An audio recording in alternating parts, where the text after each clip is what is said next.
Kulkarni madam बोलतील आणि फक्त 10 मिनिटं राजे बोलणार आहेत आणि हा कार्यक्रम आपण लवकर संपवणार आहोत, कारण विषय दवाखान्याचा आहे. त्याच्यामुळे बाकी कुणी आपले जे सहकारी आहे त्यांनी राग मानू नये, एवढी विनंती मी तुम्हाला करेन. पाटील सर नेपाळवरून जॉईन झालेले आहेत.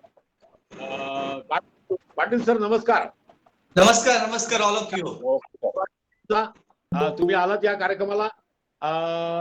बाहेरून येणार होते पारखी सर आले आहेत का? हा येतील. पारखी सर बाहेरून. हा सर, मी तुमचा आभारी आहे. आज थोडासा हा इंटरनॅशनल कार्यक्रम होतो आहे ज्याच्यामध्ये बाहेरून काठमांडू लोक येत आहेत आणि हळूहळू असाच हा जगभरात जाईल असं मला अपेक्षा आहे, असं माझं स्वप्न आहे. ते मी पूर्ण करतो. आणि सर टाक सर, एक 2 मिनटं विशाल राजपूत टाक सर जी से बात करो, सर का स्वागत करो, कार्यक्रम नमस्कार, मी बहारीनहून अनघा पारखी. माझे मिस्टर संदीप पारखी जॉईन होणार होते, पण ते एका मीटिंगमध्ये अडकलेले आहेत, त्यामुळे त्यांना आता जॉईन होता येत नाहीये, तर मी आहे इथे. थँक्यू. खूप आभार. तीनों गेस्ट है, इनका स्वागत कीजिए. सर, तीनों गेस्ट आ गए हैं हमारे जो गेस्ट हैं. हेलो विशाल जी, सोनाली जी और राजे थोड़ी देर में ज्वाइन करेंगे. आप सारे गेस्ट का स्वागत कीजिए और प्राध्यापक नारायण टाक सर उसके बाद हमें जानकारी देंगे. मैं सबको नमस्कार करता हूं, जितने भी जो लोग पाकिस्तान से या इंडिया से या बाहर से जुड़े हैं. तो आजच्या कार्यक्रमाला जमलेल्या सगळे मराठी बांधवाच्या, सगळे हिंदू बांधवाच्या मी मनापासून स्वागत करतो. आदरणीय छत्रपती संभाजी राजे तसेच अभिनेत्री सोनाली ताईजी कुलकर्णी आणि आजचे वक्ते प्राध्यापक नारायण टाक सर, मी तुमच्या अतिशय मनापासून स्वागत करतो. आपण सारे मान्यवर अतिशय बिझी असतात याची कल्पना आहे. त्या जे कार्यक्रमाला उपस्थित झाले याच्याबद्दल मी विशाल राजपूत, सोशल ऍक्टिव्हिस्ट आणि मराठी कम्युनिटीच्या कार्यकर्ते आपण सगळ्याच्या पुन्हा एकदा आभार मानतो, पुन्हा एकदा स्वागत करतो. धन्यवाद. सर, कोई डिस्टर्बेंस हो रही है, किसी का माइक खुला हुआ है, बीच में आवाज में बहुत डिस्टर्ब हो रही है, और मेरी रिक्वेस्ट ये होगी कि हमारे इस कार्यक्रम में कुछ मतलब मराठी समाज के अलावा भी बाहर से लोग जुड़े हैं. मराठी स्पीकिंग के अलावा भी अगर हिंदी में भी थोड़ी स्पीकिंग की जाए तो उनको भी समझ में आएगी, जो हमारे दूसरे गेस्ट हैं. तो आपका बहुत बहुत मैं धन्यवाद करूंगा. Thank you. ओके. सो मी सगळ्यांना आवाहन करेल की आपलं बोलणं झाल्यानंतर प्रत्येकाने आपापला माईक ऑफ ठेवायचा आहे. म्हणजे पूर्ण मीटिंग सुरू असताना प्रत्येकाने आपला माईक ऑफ ठेवायचा आहे आणि जेणेकरून दुसरे जे मान्यवर बोलता आहेत त्यांना डिस्टर्ब होणार नाही. मैं जो पाकिस्तान से हमारे गेस्ट ज्वाइन हो चुके हैं उनको भी मैं रिक्वेस्ट करूंगा कि जब आपकी बारी आएगी तभी आपको माइक ओपन करना है. उससे क्या होगा, जो बात कर रहा है, जो भी गेस्ट बात कर रहे हैं उनको डिस्टर्ब नहीं होगा. सो मैं प्राध्यापक नारायण टाक जी से रिक्वेस्ट करूंगा कि डॉक्टर बाबा साहेब अम्बेडकर जी के बारे में वो अपना जो लेक्चर है, जो इन्फॉर्मेशन है वो स्टार्ट करें. Sir please. अच्छा, नमस्कार.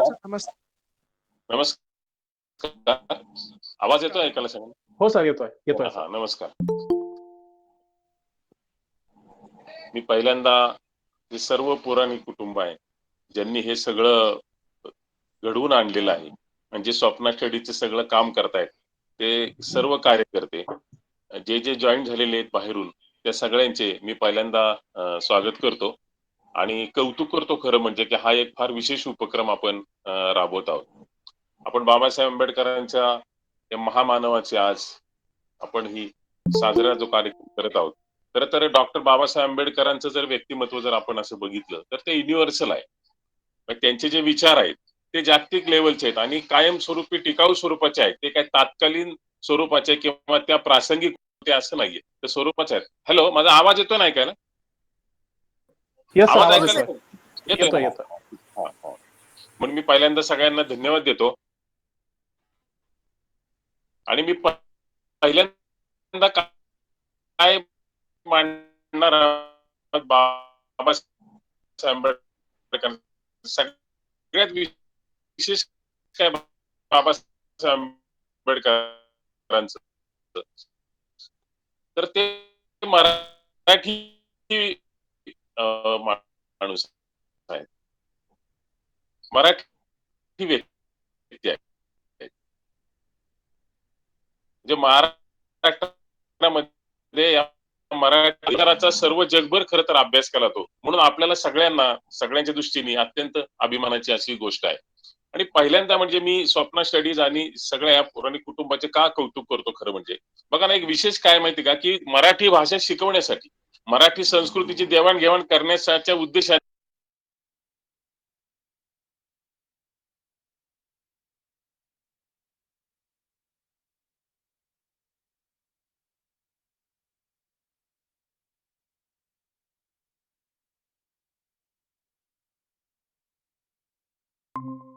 साहेबांनी 1920 मध्ये म्हणजे जेव्हा बाबासाहेबांचं 29 वर्षाचं वय होतं तेव्हा त्यांनी पहिल्यांदा एक अंक काढला, ज्या अंकाचं नाव आहे मूकनायक. आणि हे जे मूकनायक अंक होता तो मूळचा मराठीमधून प्रसिद्ध होत होता. सब समझ सकते हैं ना, कि बीच में मराठी हिंदी में बात करना चाहिए. सर आप मराठी में भी बोलें और बीच में थोड़ा हिंदी में भी, क्योंकि हमारे यहाँ पे कुछ लोग बाहर से भी जुड़े हैं, कुछ लोग महाराष्ट्रियन बाहर हिंदू कम्युनिटी से भी हैं, तो हमारी रिक्वेस्ट है हाथ जोड़ के sir. Thank you sir, thank you. अच्छा ओके. तो वो जो मूकनायक था वो पाक्षिक था, यानी कि 15 दिन के बाद निकलने वाला. तो वो जो पाक्षिक था वो पहिला बाबा साहेब ने शुरू किया ये 1920 में 1920 मध्ये सुरू केलेलं लक्षात घ्या. हे मराठी पत्रकारितेच्या मध्ये इतिहासामध्ये विशेष आहे. आणि बाबासाहेबांचं वय जर आपण विचारात घेतलं तर 29-30 वर्षाचं वय आहे फक्त. त्या काळामध्ये त्यांनी हे केलं आणि हा अंक काढल्याच्या नंतर हे अंकाचं वैशिष्ट्य काय म्हणजे बाबासाहेबांची विचारसरणी ही आणि इथली मराठी संस्कृती याचं किती नातं आहे. बाबा साहेब और मराठी कल्चर जो है इसमें जो एक रिलेशन है वो मैं आपको बताता हूँ कि जो मूकनायक था, जो मूकनायक जो अंक है उसके उसका जो टाइटल था उसके नीचे 2-4 पंक्तियां थी और जो पंक्तियां थी जो अभी स्क्रीन पर आपको देख रहे हो मूकनायक का, वो इसमें तुकाराम महाराज के कुछ लफ्ज थे जिसने लिखा थे, अभंग कहते हैं उसमें, मराठी मध्ये त्याला अभंग म्हणतात, तुकाराम महाराजांचे अभंग. त्याच्यामधल्या 4 वळी मूकनायक त्या खाली म्हणजे मूकनायक जिधर लिखा है उसके नीचे लिखे गए वो क्या लिखा है देखो मैं पढ़ के बघा. काय करू आता धरुनी या भीड. देखो तुकाराम महाराज की पंक्तियां है, काय करू आता धरुनी या भीड निशंक हे तोंड वाजविले नवे जगी कोणी मुकियांचा जाण सार्थक लाजून नवे हित. म्हणजे ह्या अर्थाने बघा बाबासाहेबांचे हे की ते तुकाराम महाराजांच्या त्या पंक्ती टाकून त्यांनी हे मूकनायक त्यावेळेस सुरू केलं आणि आपले विचार मांडायला सुरुवात केली. आणि त्या विचारांमध्ये मूकनायकचा अर्थ काय, क्या मीनिंग है उसका मूकनायक का, जो बात नहीं कर सकते, जिसे बात करने का कोई समाज के दबाव के खातिर जो बात नहीं कर सकते, जो पिछड़े लोग हैं उनकी ये आवाज है.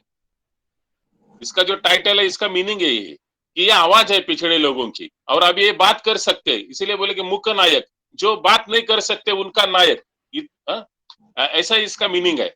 तो फिर ये क्या है देखो, काय करू आता धरून या भीड निसंग ते तोंड वाजविले नवे जगी कोणी मुखियांचं जाणं सार्थक लाजून नवे हित.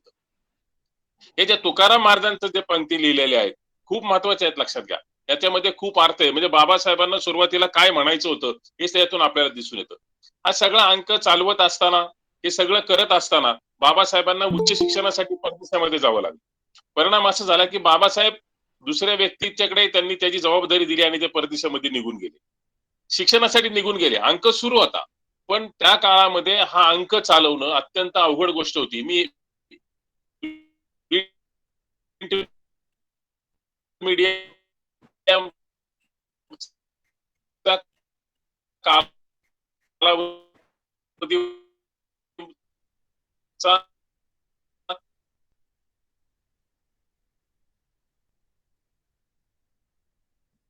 भारतामध्ये 27 मध्ये होता ना, ते पण पाक्षिक होतं. वो 15 दिन के बाद निकलता था और उसका नाम था बहिष्कृत भारत.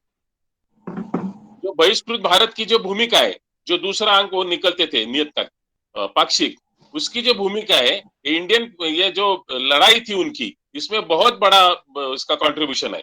और वो जो महाड़ का सत्याग्रह और जो भी उसकी जो सोच थी वो सब बाबा साहब अम्बेडकर ने उसमें लिखा और वो लिखने लगे, वो संपादक बने।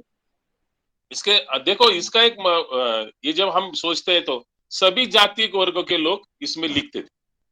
ऐसा कोई नहीं था कि सिर्फ पिछड़े लोग लिखते थे। जिनको ऐसा लगता था कि ये शोषण नहीं होना चाहिए, ऐसे सभी जो लोग होते थे इसमें लिखते थे। अभी देखो तब तक तो एक जो नया इंडिया है 1947 के बाद जो हुआ वो नहीं हुआ था। वो पहले वो ब्रिटिश का रूल के बारे में जब था, मैं उसी समय की बात कर रहा हूँ, त्यावेळेस मी बोलते 1928 मध्ये 1928 में और एक आंदोलन निकला, इसका नाम था समता, इक्वेलिटी, सब समान है। तो एक निश्चित आहे की बाबासाहेबांची लढाई याचा जो बेस होता, जो मुख्य होता तो इक्वेलिटी होता, समानता होता, समता होता आणि त्याचंच नाव देऊन त्यांनी अंक सुरू केला। 1930 मध्ये त्यांनी अजून एक अंक काढला, जनता, पब्लिक। त्याच्या मागचं पण हे की जे काही सामान्य लोक आहेत त्यांची ही भाषा आहे, त्यांचं हे बोलणं आहे। जो भी पिछड़े लोग हैं, जो भी दबे हुए लोग हैं, उनकी ये आवाज है। ऐसा सुनकर अंक निकलते रहते थे और उसमें आवाज उनकी प्रबुद्ध भारत बाद में निकाला, वो वृत्तपत्र था, उसकी भी बहुत अहम भूमिका है। जो भी पिछड़े वर्गों के लिए बाबा साहब ने जो लड़ाई की है उसके लिए बहुत भूमिका है। मैं इसीलिए बोल रहा हूँ ये सब पहले कि मराठी भाषा में ये बहुत बड़ा कंट्रीब्यूशन है, बहुत बड़ा कंट्रीब्यूशन। और इससे का कारण असे लिखता था, एक विचारवंताने इसके बारे में लिखा है की आंबेडकर यांनी मराठीतून केलेले लेखन केवळ मराठी साहित्य संस्कृतीचं नव्हे तर मानवादृष्टीत विश्व साहित्य संस्कृतीचं भूषण है। कि विश्व में जो भी मराठी आदमी है, विश्व में जो भी मराठी कल्चर है, विश्व में जो भी लोग मराठी भाषा जानते हैं, उनके लिए ये गौरव की बात है, उनके लिए ये सम्मान की बात है कि इतना बड़ा महामानव जिन्होंने ये मराठी भाषा में ये सब अंक निकलते थे और अपना जो सोच थी, अपने जो विचार थे, जो बोलने का था वो मराठी में आप लिखते थे। इसीलिए ये मराठी भाषा का गौरव है। और हम सब के लिए, मराठी आदमी के लिए डॉक्टर बाबा साहेब आंबेडकर का ये जो स्पेशल कंट्रीब्यूशन है, इसके लिए हम उसको सलाम करते हैं। बाबा साहेब आंबेडकर के ये जो कंट्रीब्यूशन है, अभी देखो मैं जो बात होगी, सभी को ये मालूम है कि डॉक्टर बाबा साहेब आंबेडकर जो भी लड़ाई वो पिछड़े के लिए लड़ते थे। दलित के लिए तो लड़े, लेकिन सिर्फ दलित के लिए नहीं, देखो मजदूर के लिए लड़े। उन्होंने अपनी लड़ाई महिलाओं के लिए लड़ी, उन्होंने अपनी लड़ाई किसान के लिए की। इसके बारे में हमें सोचना चाहिए कि जो भी बाबा साहेब आंबेडकर का जो भी सोच था, वो जहां जहां भी अन्याय होता था, जहां जहां भी जो पिछड़े लोग थे उनको दबाया जाता था, उसके साथ खड़े रहकर उनके लिए वो लड़ रहे। इसलिए वो महिलाओं के लिए लड़े, मजदूरों के लिए लड़ रहे थे, शेतकरी जो किसान भाई थे उनके लिए भी वो लड़ रहे थे। तो एक मैं वो मजदूर मंत्री थे, 1945 की बात मैं कर रहा हूं। देखो बाबा साहेब अम्बेडकर का जो एजुकेशन है, इसमें दो तरीके से हमें देखना चाहिए। पहला, उन्होंने जो भी डिग्री ली हुई थी वो ज्यादा तो इकोनॉमिक्स में थी, और इसमें जो उनकी जो डॉक्टरेट थी वो भी इकोनॉमिक्स में। और फिर भी उन्होंने कायदा बाराट लॉ जो सब दुनिया की सबसे बड़ी डिग्री मानी जाती थी तब, वो भी उन्होंने ली थी। तो उनका जो एजुकेशन है वो सब ऐसा इकोनॉमिक्स एंड लॉ ऐसा था। उनके आपने तो बहुत सोचा होगा उनके बारे में, उनकी बुद्धिमत्ता, एक प्रखर बुद्धिमत्ता, और वो जो स्टडी करने का उनका तरीका जो आज भी दुनिया में माना जाता है कि इसकी तारीफ की जाती है। लेकिन देखो मैं ये बोलता कि वो दलित के लिए लड़े, वैसे मजदूर के लिए भी लड़े। अभी हम सोच रहे, ये 1945 की बात मैं कर रहा हूँ, 1945 तब उन्होंने, अभी जो हम जो काम कर रहे हैं ना उसके जो 8 तास काम करते हैं, अभी दुनिया ने ले लिया है कि कम से कम 8 तास काम करने का, अगर ज्यादा काम किया तो उसका भी और एक तनख्वाह मिलेगा। या आज के ये सब कितना काम करना चाहिए दिन में मजदूर ने, वो बाबा साहब ने पहले बताया था, और उन्होंने वो पार्लियामेंट रखा था कि कैसी स्ट्रक्चर होना चाहिए, वो ज्यादा शोषण नहीं होना चाहिए मजदूर का, और कैसा वेतन देना चाहिए, वेतन की संरचना कैसी होनी चाहिए जिससे वो मजदूर अच्छी जिंदगी जी सकेगा, और मिनिमम वेतन कितना देना चाहिए कि इसके कम वेतन नहीं देना चाहिए। ये जो सोच थी बाबा साहेब आंबेडकर की, वो श्रम करणारा जो हर आदमी है उनके लिए, प्रत्येक श्रमिकासाठी होती, प्रत्येक काम करणाऱ्यासाठी होती। प्रत्येक कष्टकऱ्यासाठी होती, मग ती स्त्री असो अगर पुरुष असो. बाबासाहेबांनी जो महागाई भत्ता ही जी कन्सेप्ट है उनको पहिले लिया. त्याप्रमाणे लोकांना जास्त पगार मिळायला लागला. एकदा किमती वाढल्या, इन्फ्लेशन हो गया, वो ज्यादा चलनवाढ हो गई और पैसे की मूल्य बढ़ गए, तो लोगों को और भी तनख्वाह मिलता था. वो जो जुड़ा हुआ है अभी तक चल रहा है, उसका जो प्राइमरी जो ये बाबा साहेब का क्रेडिट है. फिर बाद में उन्होंने लिखा कि कैसा चाहिए कामगार, उसका जीवन अच्छा होना चाहिए, और उसका जीवन अच्छा हुआ तो वो अच्छा काम करेगा, और अच्छा काम करने के लिए उसकी अच्छी सेहत चाहिए, उसके लिए अच्छा घर चाहिए. तो उन्होंने एक गृह निर्माण सोसाइटी का जो गठन किया था वो तब किया. 1945 में बाबा साहब अम्बेडकर को ये था कि अभी सोसाइटी ऐसी चाहिए जिसमें मजदूर अच्छा घर उनको मिले, इसमें आरोग्य का खुजा मिले कि दवा पानी का खर्चा है वो भी उठाए कंपनी या मालिक उठाए, और इसकी जो तबीयत है वो अच्छा रखे, आरोग्य विषयक सुविधा. और जो अभी जो हेल्थ इंश्योरेंस की कल्पना है हम सब करते हैं, अभी हेल्थ इंश्योरेंस को ज्यादा प्रायोरिटी, अभी कोरोना के वक्त हेल्थ इंश्योरेंस सबसे महत्वपूर्ण अभी लग रहा है, दिख रहा है हम इस पे. तो बाबा साहब ने कामगार के लिए पहले इंट्रोड्यूस किया. तो बाबा साहब अम्बेडकर का ये सबसे बड़ा कंट्रीब्यूशन है मजदूर के लिए. तो ये सादे मजदूर कौन था, उसमें स्त्रियां थी और पुरुष भी थे ना. स्त्री पुरुष दोन्ही मजदूरांसाठी बाबासाहेबांनी ही विचारसरणी मांडली, आणि 1945 ची विचारसरणी. बाबासाहेब तेव्हा मजूर मंत्री होते अगोदर त्याच्यामध्ये, आणि मग त्यावेळेस बाबासाहेबांनी एक परिषद भरवली होती, आणि त्या परिषदेमध्ये त्यांनी हे मांडलेले विचार आहेत, आणि ते प्रत्यक्ष ते बोलले नाही, ते कृतिशील विचारवंत होते. जो भी वो बात करते थे वो इम्प्लीमेंट करते थे, सिर्फ बात नहीं करते. तो इसीलिए वो ये एक महान कार्य उसने किया था. अभी देखो एक बंगाल जो है इसमें एक प्रकल्प था जिसे हम दामोदर योजना कहते हैं. दामोदर, ये 1945 में वहां एक कॉन्फ्रेंस हुई थी दामोदर योजना की. तब धरण कैसा चाहिए, यानी कि डैम, आज बड़े बड़े डैम बन रहे हैं, वो जो डैम का कंसेप्ट है वो डैम कैसा चाहिए, वो बाबा साहब अम्बेडकर ने 1945 में बताया था. डैम कैसा चाहिए, तो जो भी बाढ़ आएगी इसको कंट्रोल करना चाहिए, और बाढ़ कंट्रोल करने के लिए डैम चाहिए, और जिधर भी इधर वो स्टार्वेशन या दुष्काल होता है उसके लिए इलाज चाहिए. इसको लोगों को अपना जो अनाज आएगा और उसके कुछ ना कुछ उनका जो इन्कम है इन्कम अच्छा म्हणजे चांगलं इन्कम असावं, चांगलं जीवन शेतकऱ्याला जमावं म्हणून धरणं बांधली पाहिजेत. हे बाबासाहेबांचं बेसिक कल्पना होती. आणि जे ग्रीड है जहां से अभी हम इलेक्ट्रिसिटी का प्रोडक्शन करते हैं ना डैम से, वो कल्पना उन्होंने तब बताई. त्यांची ही मूळ कल्पना होती की ब्रिटिश सरकारने ब्रिटनमध्ये ती अंमलात आणलेली होती, आणि ती भारतामध्ये अंमलात आणावी असं बाबासाहेबांनी मांडलं, आणि त्याच्यामध्ये विद्युत प्रकल्प सुरू करायचे केले, आणि त्याच्यातून एम्प्लॉयमेंट कसं क्रिएट करता. बाबासाहेब मूळचे हे अर्थशास्त्री, ते अर्थशास्त्रज्ञ होते. त्यामधून कसं एम्प्लॉयमेंट तयार करता येईल ते करण्याचा बाबासाहेबांनी जो प्रयत्न केला त्याचं आपण कौतुक केलं पाहिजे. दुसरी गोष्ट, आपल्याकडे जमीनदारी पद्धत, म्हणजे काही लोक जमिनीचे फार मोठे मालक होते, हजारो एकराचे मालक होते, आणि काही जणांच्याकडे जमीनच नव्हती. जमीन नसलेला वर्ग त्यावेळेस 10% पेक्षा लोकसंख्येमध्ये जास्त असा वर्ग होता ज्याच्या नावावरती जमीनच नव्हती. बाबासाहेबांनी जमीनदारीला विरोध केला. बाबासाहेब हे मूळचे कोकणामधले होते, महाराष्ट्रामधले, आणि तिथे जी खोत पद्धत होती ती जमीन एका अर्थाने दुसऱ्याचं शोषण करणारी पद्धत होती. तो इसके खिलाफ बाबासाहेब थे. तो उन्होंने जमींदारी का बहुत जोर से खिलाफ थे उन्होंने, और इसे फिर कैसा चाहिए एग्रीकल्चर, वो तो समझते थे कि जो मालिकी हक है जमीन का, जो मालिक है जमीन का वो नहीं, वो तो सरकार चाहिए मालिक.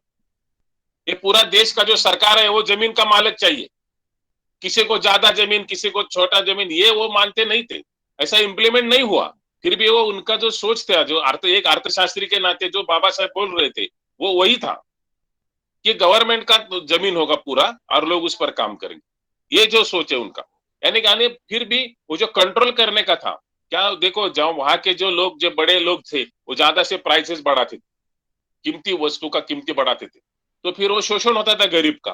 तो इसके खिलाफ भी उन्होंने जो कल्पना मांडी अर्थशास्त्री के रूप से कि कैसा कंट्रोल होना चाहिए इस पर, और प्रोडक्टिविटी कैसी बढ़नी चाहिए, अगर एक एग्रीकल्चर की प्रोडक्टिव हो या इंडस्ट्री की प्रोडक्टिविटी कैसी हो, इसके बारे में एक अर्थशास्त्री होने के नाते ने उन्होंने सोचा. देखो लॉर्ड केन्स एक बहुत बड़े अर्थशास्त्री है, उनके साथ भी बातचीत हुई थी डॉक्टर बाबा साहेब अम्बेडकर की, जब हमारा जो फॉर्मेशन हुआ रिजर्व बैंक ऑफ इंडिया का, इसके बारे में मैं अपना सोच अलग तरीके से बाबा साहेब अम्बेडकर ने माना। तो एक अर्थशास्त्री के रूप में बाबा साहेब बहुत बड़े आदमी। अगर मैं तो ये ऐसा मेरा कहना है, मैं तो खुद अर्थशास्त्र का विद्यार्थी हूँ, स्टूडेंट। अगर बाबा साहेब इस लड़ाई में नहीं होते तो दुनिया के सबसे बड़े अर्थशास्त्री होते। इतना बड़ा इकोनॉमिक्स में उनका कंट्रीब्यूशन था। तो उन्होंने कैसा प्रोडक्टिव होना चाहिए और आगे देश कैसा होना चाहिए, इसके बारे में उन्होंने सोचा था। देखो, बाबा साहेब अम्बेडकर ने जैसा किसान के लिए मांगा, मजदूर के लिए मांगा था, वैसा और एक सोच था, वो जो महिलाओं के लिए। अपनी जो संपत्ति है, जो वडिलोपार्जित संपत्ति है, जो पिता से अपने पुत्र को संपत्ति मिलती है, तो बाबा साहेब का ऐसा सोच था कि पिता से आने वाली संपत्ति, चाहे वो लड़का हो या लड़की हो, दोनों को ही मिलना चाहिए और वो भी उसका हिस्सा समान बराबर होना चाहिए। बाबा साहब अम्बेडकर ने तब पूरे कमीशन के सामने अपना ये सोच रखा था, लेकिन दुर्भाग्यपूर्ण भारत में ये इसका किसी ने माना नहीं और लोगों को ऐसा अच्छा नहीं लगा। लेकिन आज देखो, इतना 50 बरस के बाद सब ये सोचते हैं और ऐसा इंडिया में ऐसा कानून हुआ है कि लड़का और लड़की दोनों को अपनी संपत्ति में समान हिस्सा चाहिए। लेकिन अगर तब बाबा साहेब जो बात कर रहे थे, अगर हम सुनते तब, आज बहुत इक्वालिटी आती थी, सब बहुत समानता आती थी आणि स्त्रियांनी संपत्तीमध्ये सहभाग करायचा आणि त्याच्यामध्ये भाग घ्यायचा आणि लढ्यामध्ये पण भाग घ्यायचा। हा स्त्रियांच्या विषयी त्यांचा जो विचार होता तो फार महत्वाचा होता।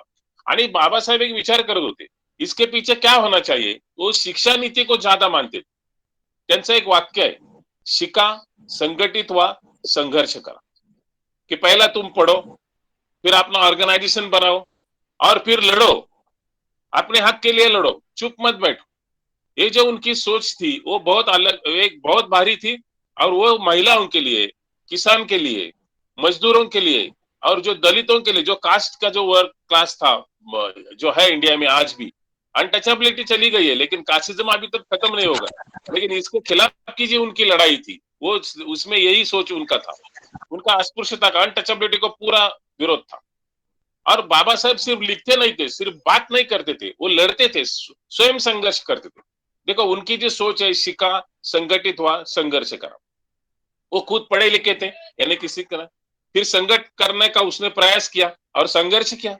जैसा कि मंदिर प्रवेश, तब दलितों के लिए अलग मंदिर और उच्च वर्णियों के लिए अलग मंदिर है, तो बाबा साहेब ने कहा नहीं, सबके लिए एक मंदिर होना चाहिए। और भी तीसरा व्यवस्था के वो खिलाफ थे और उन्होंने लड़ाई, उसके लिए लड़ाई लड़ी थी।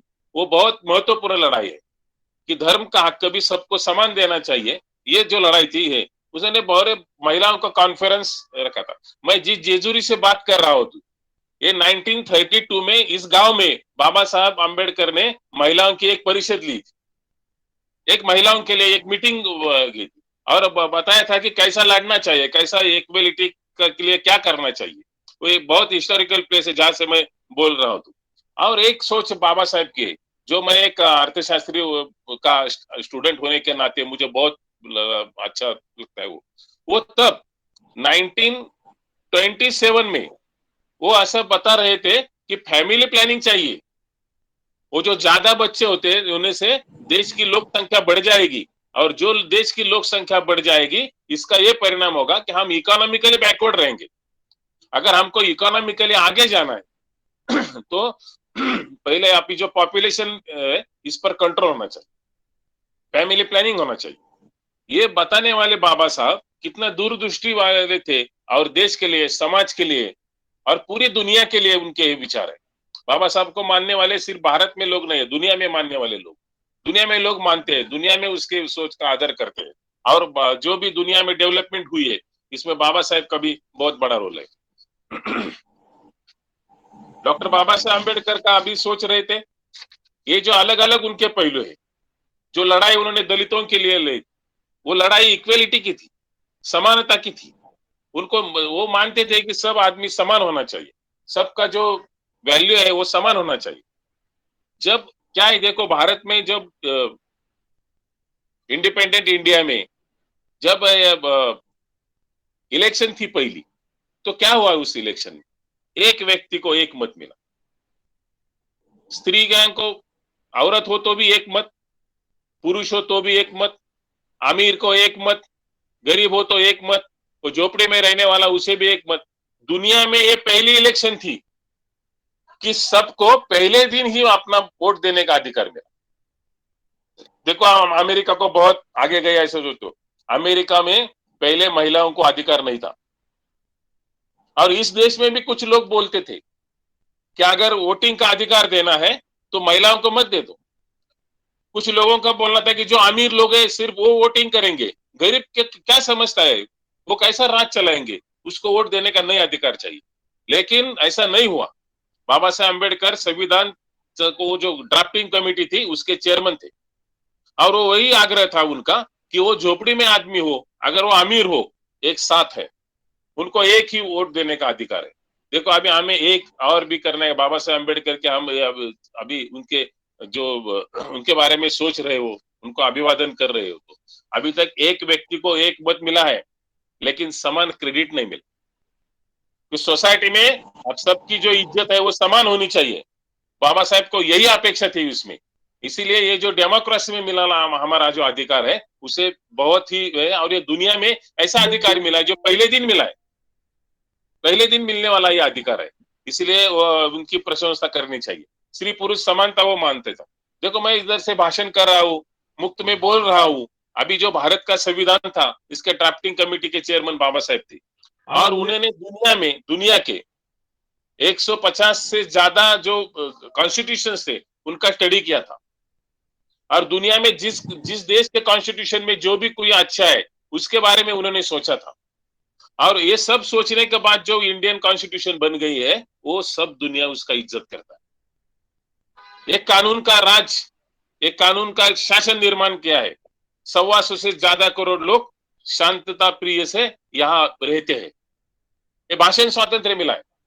देखो मेरी बात सुनो, जो भी स्वातंत्र होता है, चाहे वो माल मत्ता का स्वातंत्र हो, चाहे वो भाषण का स्वातंत्र हो, चाहे वो जीवित रहने का स्वातंत्र हो, जो भी ये फंडामेंटल राइट्स है वो तो हमें कुदरत से मिलते हैं, वो कोई क्रिएट नहीं करता, उसको प्रोटेक्ट करना चलते, और ये भारतीय राज्य घटना ने उसको प्रोटेक्ट किया है। देखो क्रिएट नहीं किया है, प्रोटेक्ट किया है। अगर तुमको ये कोई नहीं मिल रहा है तो उसके खिलाफ आप न्यायालय में जा सकते हैं, उसके खिलाफ आप लड़ सकते हैं कि चलो ये मेरा अधिकार है और मुझे कुछ क्यों नहीं मिला। तो इसके लिए एक स्वतंत्र न्यायपालिका का निर्माण किया गया, ये संविधान का विशेष है, स्वतंत्र न्यायपालिका, कि इस देश का अमीर हो गरीब हो कोई भी हो, अगर उसका फंडामेंटल राइट पर कोई अटैक हुआ तो वो न्याय लेके जा सकता है और दाद मांग सकता है कि चलो हमारा शोषण हुआ है, हम करे अन्याय हुआ है, हमको कानून का न्याय दे दो, वो मांग सकता है उसको। ये जो अधिकार दिया है संविधान का, ये सबसे बड़ा अधिकार है। देखो ये आदर्श अधिकार है, ये सब इक्वालिटी बनने का ही अधिकार है। और ये जो फंडामेंटल राइट्स उन्होंने जो प्रोटेक्ट किए हमारे संविधान से, तो उसके लिए बाबा साहेब की बहुत तारीफ करनी चाहिए। बहुत दूर की सोच है, आज भी इतने वर्ष के साथ इतना अच्छा देश रह चुका। और देखो हमारे जो इंडियन कॉन्स्टिट्यूशन है सिर्फ इंडिया पूर्ति के लिए नहीं है, जो हमारे पड़ोसी देश है उसके सभी कॉन्स्टिट्यूशन पर इंडियन कॉन्स्टिट्यूशन का प्रभाव है, ये आदर्श माना गया इसका कॉन्स्टिट्यूशन। इसीलिए मैं बाबा साहेब अम्बेडकर का इस तरह की बहुत सराहना करता हूँ। स्वतंत्र न्यायपालिका है, इस पर किसी का अंकुश नहीं है। वो सुप्रीम कोर्ट का जज है, वह इसका चीफ राष्ट्रपति है, लेकिन वो खुद बाई करता है। और देखो ये राज्य घटना बदलने का किसी को अधिकार नहीं, कोई नहीं बदल सकता। बातें करते हैं लोग, बात बदल नहीं सकते। इसका जो जब ये ली गई राज्य घटना तभी वह तय हुआ है कि राज्य घटना कोई बदल नहीं सकता है। ये संसद भी स्वतंत्र है,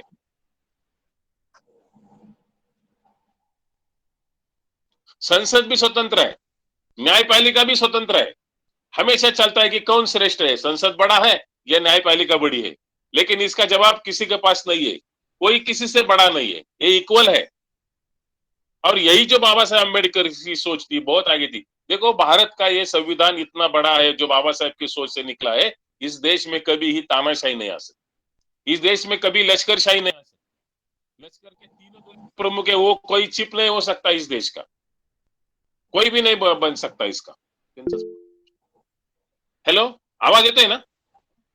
यस यस, आवाज येतोय ना माझा? आवाज येतोय का? येस सर, येतोय येतोय ना? हा हा. आणि इथे येणार नाही अशा पद्धतीने आणखीन एक बाबासाहेबांचे विचार तुम्हाला सांगतो. त्यांना लहान लहान राज्य अभिप्रेत, म्हणजे आपल्याकडे आता भारतामध्ये भाषावार प्रांत नसतो. आपण अमेरिकेत जर गेलो तर फुटपट्टी मांडून त्यांनी स्टेट्स तयार केली. पण बाबासाहेबांचं मत असं होतं, बाबासाहेब वही सोचते थे कि छोटा छोटा स्टेट होना चाहिए, इससे क्या होगा, तो इससे इकोनॉमिकल डेवलपमेंट ज्यादा होगी, एडमिनिस्ट्रेशन के लिए ये सबसे अच्छा रहेगा। ये उनकी सोच थी, ये उनका विचार था। जो भी बाबा साहब सोच रहे थे सभी इम्प्लीमेंट हुआ ऐसा नहीं है, अगर वो सोचते थे तो भी नहीं, क्योंकि देखो डेमोक्रेसी में तो सबका जो भी बात है उसके साथ रहकर जो भी बहुमत मिलता है उसके आधार पर निर्णय किया जाता है। तो उसके तब कुछ लोगों ने ऐसा बताया था कि गांव की जो पंचायत चुन के आएगी वही न्याय व्यवस्था होगी। बाबा साहेब इसके खिलाफ थे, उन्होंने कहा कि यह गलत है, ये शोषण होगा। अब बहुमत के आधार पर लोग चुन के आएंगे गांव की पंचायत में और वो न्याय करेंगे, तो न्याय करने का अधिकार उनको नहीं मिलेगा। न्यायपालिका स्वतंत्र होनी चाहिए और न्यायपालिका स्वतंत्र ये जो सोच है उनका, ये यूनिवर्सल सोच है कि सबको फंडामेंटल राइट्स मिलना चाहिए, सबको अपने अधिकार, अगर किसी ने अपने ऊपर अन्याय किया है तो उसके खिलाफ लड़ने का अपने पास ताकत होनी चाहिए। ये तो यूनिवर्सल सब्जेक्ट है उसका। अभी और एक अर्थशास्त्री होने के बात उनका एक है, उन्होंने एक वित्त आयोग की निर्माण किया, यानी कि स्टेट और गवर्नमेंट इसमें कैसा डिस्ट्रीब्यूशन रहेगा, वो टैक्सिज्म कैसा रहेगा, टैक्स के बाद जो इनकम आएगा वो कैसा दिया जाएगा एक दूसरे के लिए, ये भी बहुत है। और इलेक्शन कमीशन जो इंडिपेंडेंट है वो बाबा साहेब अम्बेडकर की सोच थी कि इंडिपेंडेंट अगर इलेक्शन कमीशन हम करेंगे तो इस देश के लिए और इस समाज के स्वास्थ्य के लिए बहुत बड़ा ये होगा। और भी मैं एक बाबा साहेब अम्बेडकर का सोच का ये सबसे बड़ा पहलू के मैं बात कर रहा हूँ। उनका सबसे बड़ा ये ऐसा था कि व्यवस्था कैसे होनी चाहिए, ये राज्य शासन कैसा होना चाहिए, ये राज्य सकट कैसा होना चाहिए, तो धर्मनिरपेक्ष होना चाहिए। कोई भी शासन का कोई धर्म नहीं होगा, जो भी कोई जितने भी धर्म होंगे देश में वो सब इक्वल रहेंगे, शासन का खुद का कोई धर्म नहीं रहेगा। और जो आदमी चाहता है जिस धर्म का आचार करना है उसका पालन करना है वो कर सकते हैं, वो कर सकते हैं। ये जो उन्होंने जो फंडामेंटल राइट्स जैसा जो बताया इसमें, ये सब सर्वधर्म समभाव, सब इक्वल है, सबके बारे में अपनी जो सोच है वो इक्वल है। ये जो doctor Baba Saheb Ambedkar ji basic fundamental जो विचार है वो बहुत बड़े थे। और ये सब करने के लिए उनका अगर जीवन चरित्र हमने देखा तो हमें ऐसा लगता है कि बहुत बड़ा त्याग है, उनको बहुत और कुछ करना था, बहुत कुछ करना था, लेकिन फिर भी उन्होंने जितना भी अपना उनका लाइफ है इसमें जो भी काम किया है वो इतना बड़ा है कि हम और 100, 200, 1000 वर्ष बाबा साहेब अम्बेडकर ने जो हमको दिया है उसके बारे में एक अच्छा जिंदगी जी सकते हैं। और जो इक्वल समाज व्यवस्था कहते हैं, जो समानता है, सब समान है, स्त्री पुरुष भेद नहीं है, तो या कोई गरीब श्रीमंत ऐसा ही भेद नहीं है।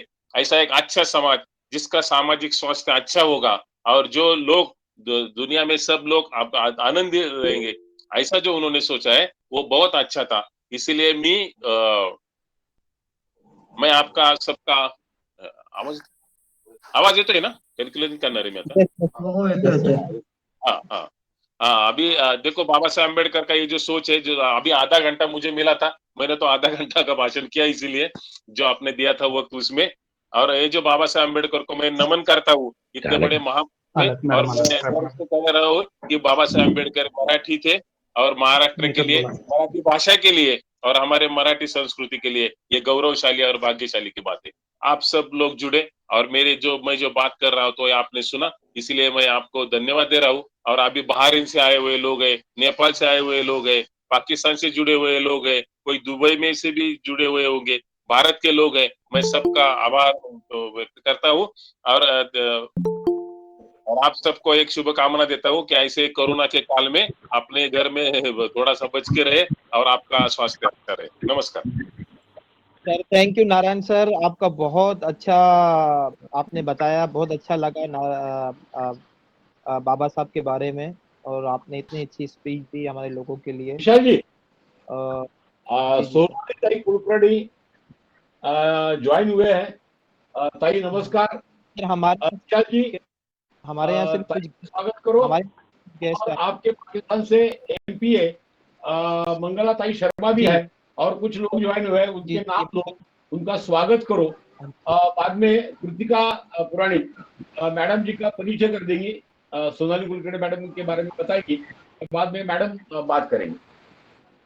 आजचे कार्यक्रमात आदरणीय हमारे एमपीए मंगला शर्मा जी भी अपना टाइम निकाल के आई हैं। प्रोफेसर कुमार सर हैं, करण भाई हैं, यात्रा सेवा समाज के प्रेसिडेंट, माना साहब हैं, Chandra Kohli social activist, human rights के एक्टिविस्ट हैं, फाउंडर मेंबर भी हैं वो। तो हम सबका आभार मानते हैं कि उन्होंने अपना टाइम निकाल कर अपनी बिजी लाइफ में इतना टाइम दिया। तो हमें एक रिक्वेस्ट चाहिए आई हैं MP Mangla Sharma ji, professor Kumar sir, माना साहब, चंद्र कोहली जी। सबका तहसील करता हूँ। सोनाली ताई अभी ज्वाइन हुई है। सोनाली ताई अभी कुछ बात करती। श्रुतिका कुलकर्णी, श्रुती पुराणिक, मी तुम्हाला आवाहन करतो।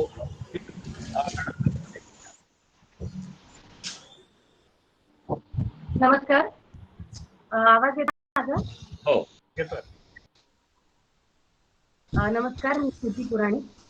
सोनाली जी यांना आपण खरं तर इतक्या विविध कलाकृतींच्या माध्यमातून अभिनय असो, लेखन असो, दिग्दर्शन असो, त्या आपल्यापर्यंत नेहमीच पोहोचवल्या आणि त्या आपल्याला परिचित आहेत. त्यांना लेखनाची लहानपणापासून त्यांचा भावामुळे फर्ग्युसन कॉलेज पुणे येथून त्यांनी मराठी लिटरेचरमधून पदवी संपादन केली. कवितांबरोबरच कॉलेजमध्ये असताना त्यांनी एकांकिका लेखन, दिग्दर्शक आणि त्यातून अभिनय करायला सुरुवात केली. पण अभिनय हे त्यांचं पॅशन होतं. पंडित सत्यदेव दुबे यांच्या कार्यशाळेतून त्यांनी अभिनयाचं शास्त्रशुद्ध शिक्षण घेतलं. आवाज क्लिअर येत नाहीये. ऐकू येतंय? रेंजचा प्रॉब्लेम आहे का? नाही. आणि हिंदी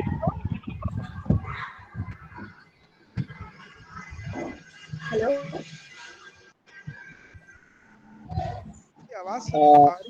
पुस्तिका ताई जी प्लीज रिक्वेस्ट ये कि अगर आप हिंदी में भी बोलेंगे तो कुछ लोगों को हमारी मराठी नहीं तो बहुत अच्छा लगेगा। बिल्कुल विशाल, सही कहा आपने। जी जी, मैंने पहले भी रिक्वेस्ट की है तो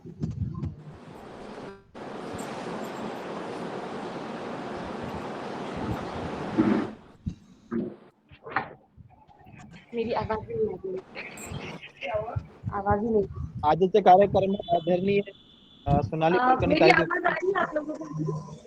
सोनाली कुलकर्णी ताई जी, मी तुमच्या मनापासून आभारी आहे। मी विशाल राजपूत इथल्या श्री महाराष्ट्र पंचायतचे कार्यकर्ते, एक सोशल ऍक्टिव्हिस्ट आहे। तुमच्या पुन्हा एकदा आभार मानतो, पुन्हा एकदा स्वागत करतो। थैंक यू विशाल। आज जी, तुम्ही तो वेळ मैं- काढून आलात सगळ्यांना वेळ काढून, सब लोग अपना टाइम निकाल के आए हैं और बहुत अच्छी बात है ये। सब लोगों की बिजी लाइफ है। आप हैं हमारे साथ यहाँ पाकिस्तान से भी प्रोफेसर कुमार सर, मंगला शर्मा जी हैं, करण कुमार हैं, हमारे चंद्र कोहली जी हैं।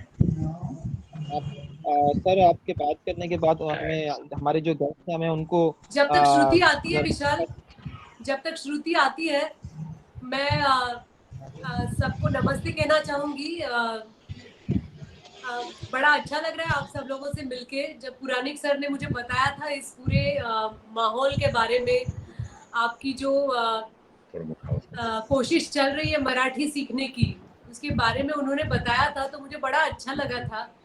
अच्छा लगने से भी ज्यादा उत्सुकता बहुत है कि आप सब लोग मराठी कैसे जानते हैं और बोलना चाहते हैं। तो अब देखते हैं, आने वाले आधे घंटे में हमारे इंटरेक्शन में मुझे पता चल ही जाएगा। Shruti, I think you are back, तो प्लीज आप बताइए। मेरी आवाज अभी आ रही है आप लोगों को? हाँ, आता है। बिल्कुल आपकी आवाज आ रही है, अभी आ रही है। जी जी जी, तो मैं उनका एक परिचय कराना चाह रही थी आप सभी को। वो हमें परिचित तो है ही, बट उनकी कुछ फिल्मों के बारे में मैं आपको बताना चाह रही थी। उन्होंने पंडित सत्यदेव दुबे जी इनके साथ एक वर्कशॉप में उन्होंने अभिनय सीखा प्रॉपरली। मराठीत ज्याला आपण म्हणतो शास्त्रशुद्ध शिक्षण घेणं, ते त्यांनी अभिनयाचं शास्त्रशुद्ध शिक्षण घेतलं आणि मग तिथून त्यांचा भाऊ संदेश कुलकर्णी यांना पण आपण ओळखतो, त्यांच्याबरोबर त्यांनी समन्वय हा थिएटर ग्रुप निर्माण केला आणि काम करायला सुरुवात केली। मराठी, हिंदी, इंग्लिश या भाषांमध्ये आपण त्यांचा अभिनय पाहिलाच आहे, पण त्याचबरोबर गुजराती, इटालियन आणि तमिळ या भाषा त्यांनी शिकल्या आणि त्या भाषांमधील चित्रपटांमध्ये काम करण्यासाठी त्याचा वापर करून घेतला. तुम्हा सगळ्यांना आश्चर्य वाटेल की मराठी कलाकार आपल्याला पहिल्यांदा अभिनय करताना दिसली ती छेलू या कन्नड सिनेमात. दूरदर्शनसाठी करण्यात आलेलं हे एक प्रोडक्शन होतं आणि मग त्यानंतर अखंड त्यांचा अभिनयाचा प्रवास हा सुरूच आहे. दोघी या चित्रपटासाठी त्यांना सर्वोत्कृष्ट अभिनेत्री फिल्मफेअरचा पुरस्कार मिळाला आहे. फोकू सु देमी या इटालियन चित्रपटासाठी त्यांना मिलान इंटरनॅशनल फिल्म फेस्टिवलमध्ये गौरवण्यात आलं. त्यानंतर मुक्ता, डॉक्टर बाबासाहेब आंबेडकर आणि म्हणजे अशा दर्जेदार सिनेमांमधून त्यांनी कामं केली आहेत. हिंदी फिल्म इंडस्ट्री में भी उन्होंने बहुत जाने माने डायरेक्टर्स के साथ काम किया है. अमोल पालेकर जी के साथ उन्होंने काम करना शुरू किया. द स्क्वायर साइकिल, बंद झरोखे, जहां तुम ले चलो, मिशन कश्मीर, प्यार तूने क्या किया, दिल चाहता है जो मेरी बहुत फेवरेट फिल्म है, कितने दूर कितने पास, दिल विल प्यार व्यार, टैक्सी नंबर 911, सिंघम और भारत जैसी फिल्मों में हमने उन्हें अभिनय करते हुए देखा है. और हर किरदार में आपने ये महसूस किया होगा कि हर किरदार में वो हमेशा कुछ नया देने की कोशिश करती है. देऊळ, डॉक्टर प्रकाश बाबा आमटे, अगबाई अरेच्चा 2, रिंगा रिंगा, गाभरीचा पाऊस, पुणे 52 आणि डॉक्टर काशीनाथ घाणेकर यासारख्या सिनेमांमधून त्यांनी प्रेक्षकांना भुरळच घातली आहे. पण नाट्यसृष्टीतला प्रवास सुद्धा आपण त्यांचा विसरता कामा नये. सखाराम बाईंगर आणि व्हाईट लेडी नाईट रायडर या नाटकांचा मला उल्लेख करावासा वाटतो. व्हाईट लेडी नाईट रायडर या नाटकाचे तर त्यांनी मराठीतच नाही तर बाकीही भाषांमध्ये प्रयोग केले आहेत. तर प्रत्येकच बाबतीत म्हणजे चौकटीच्या बाहेर जाऊन प्रवाहाविरुद्ध काहीतरी करण्याचा प्रयत्न करणाऱ्या सोनालीजींचा आपण आपल्या प्लेटफॉर्मवर खूप खूप स्वागत करूया. हिंदी. हाँ जी, तो मैं हिंदी में ये कहना चाहूंगी कि हम सभी की वो फेवरेट है. हम सभी उन्हें किसी न किसी चाहे वो मतलब उनका लेखन हो या उनका अभिनय हो, इसके लिए हम उन्हें जानते हैं. तो मैं उनका बहुत बहुत स्वागत करना चाहूंगी और उनसे अनुरोध करना चाहूंगी कि हमारी इस छोटी सी फैमिली से आप जुड़े और हम सबसे गुफ्तगू करें. थैंक यू श्रुति. जैसा कि मैं कह रही थी श्रुति के आने से पहले कि मुझे बहुत अच्छा लग रहा है. मैं आप सबको देखने की कोशिश कर रही हूँ.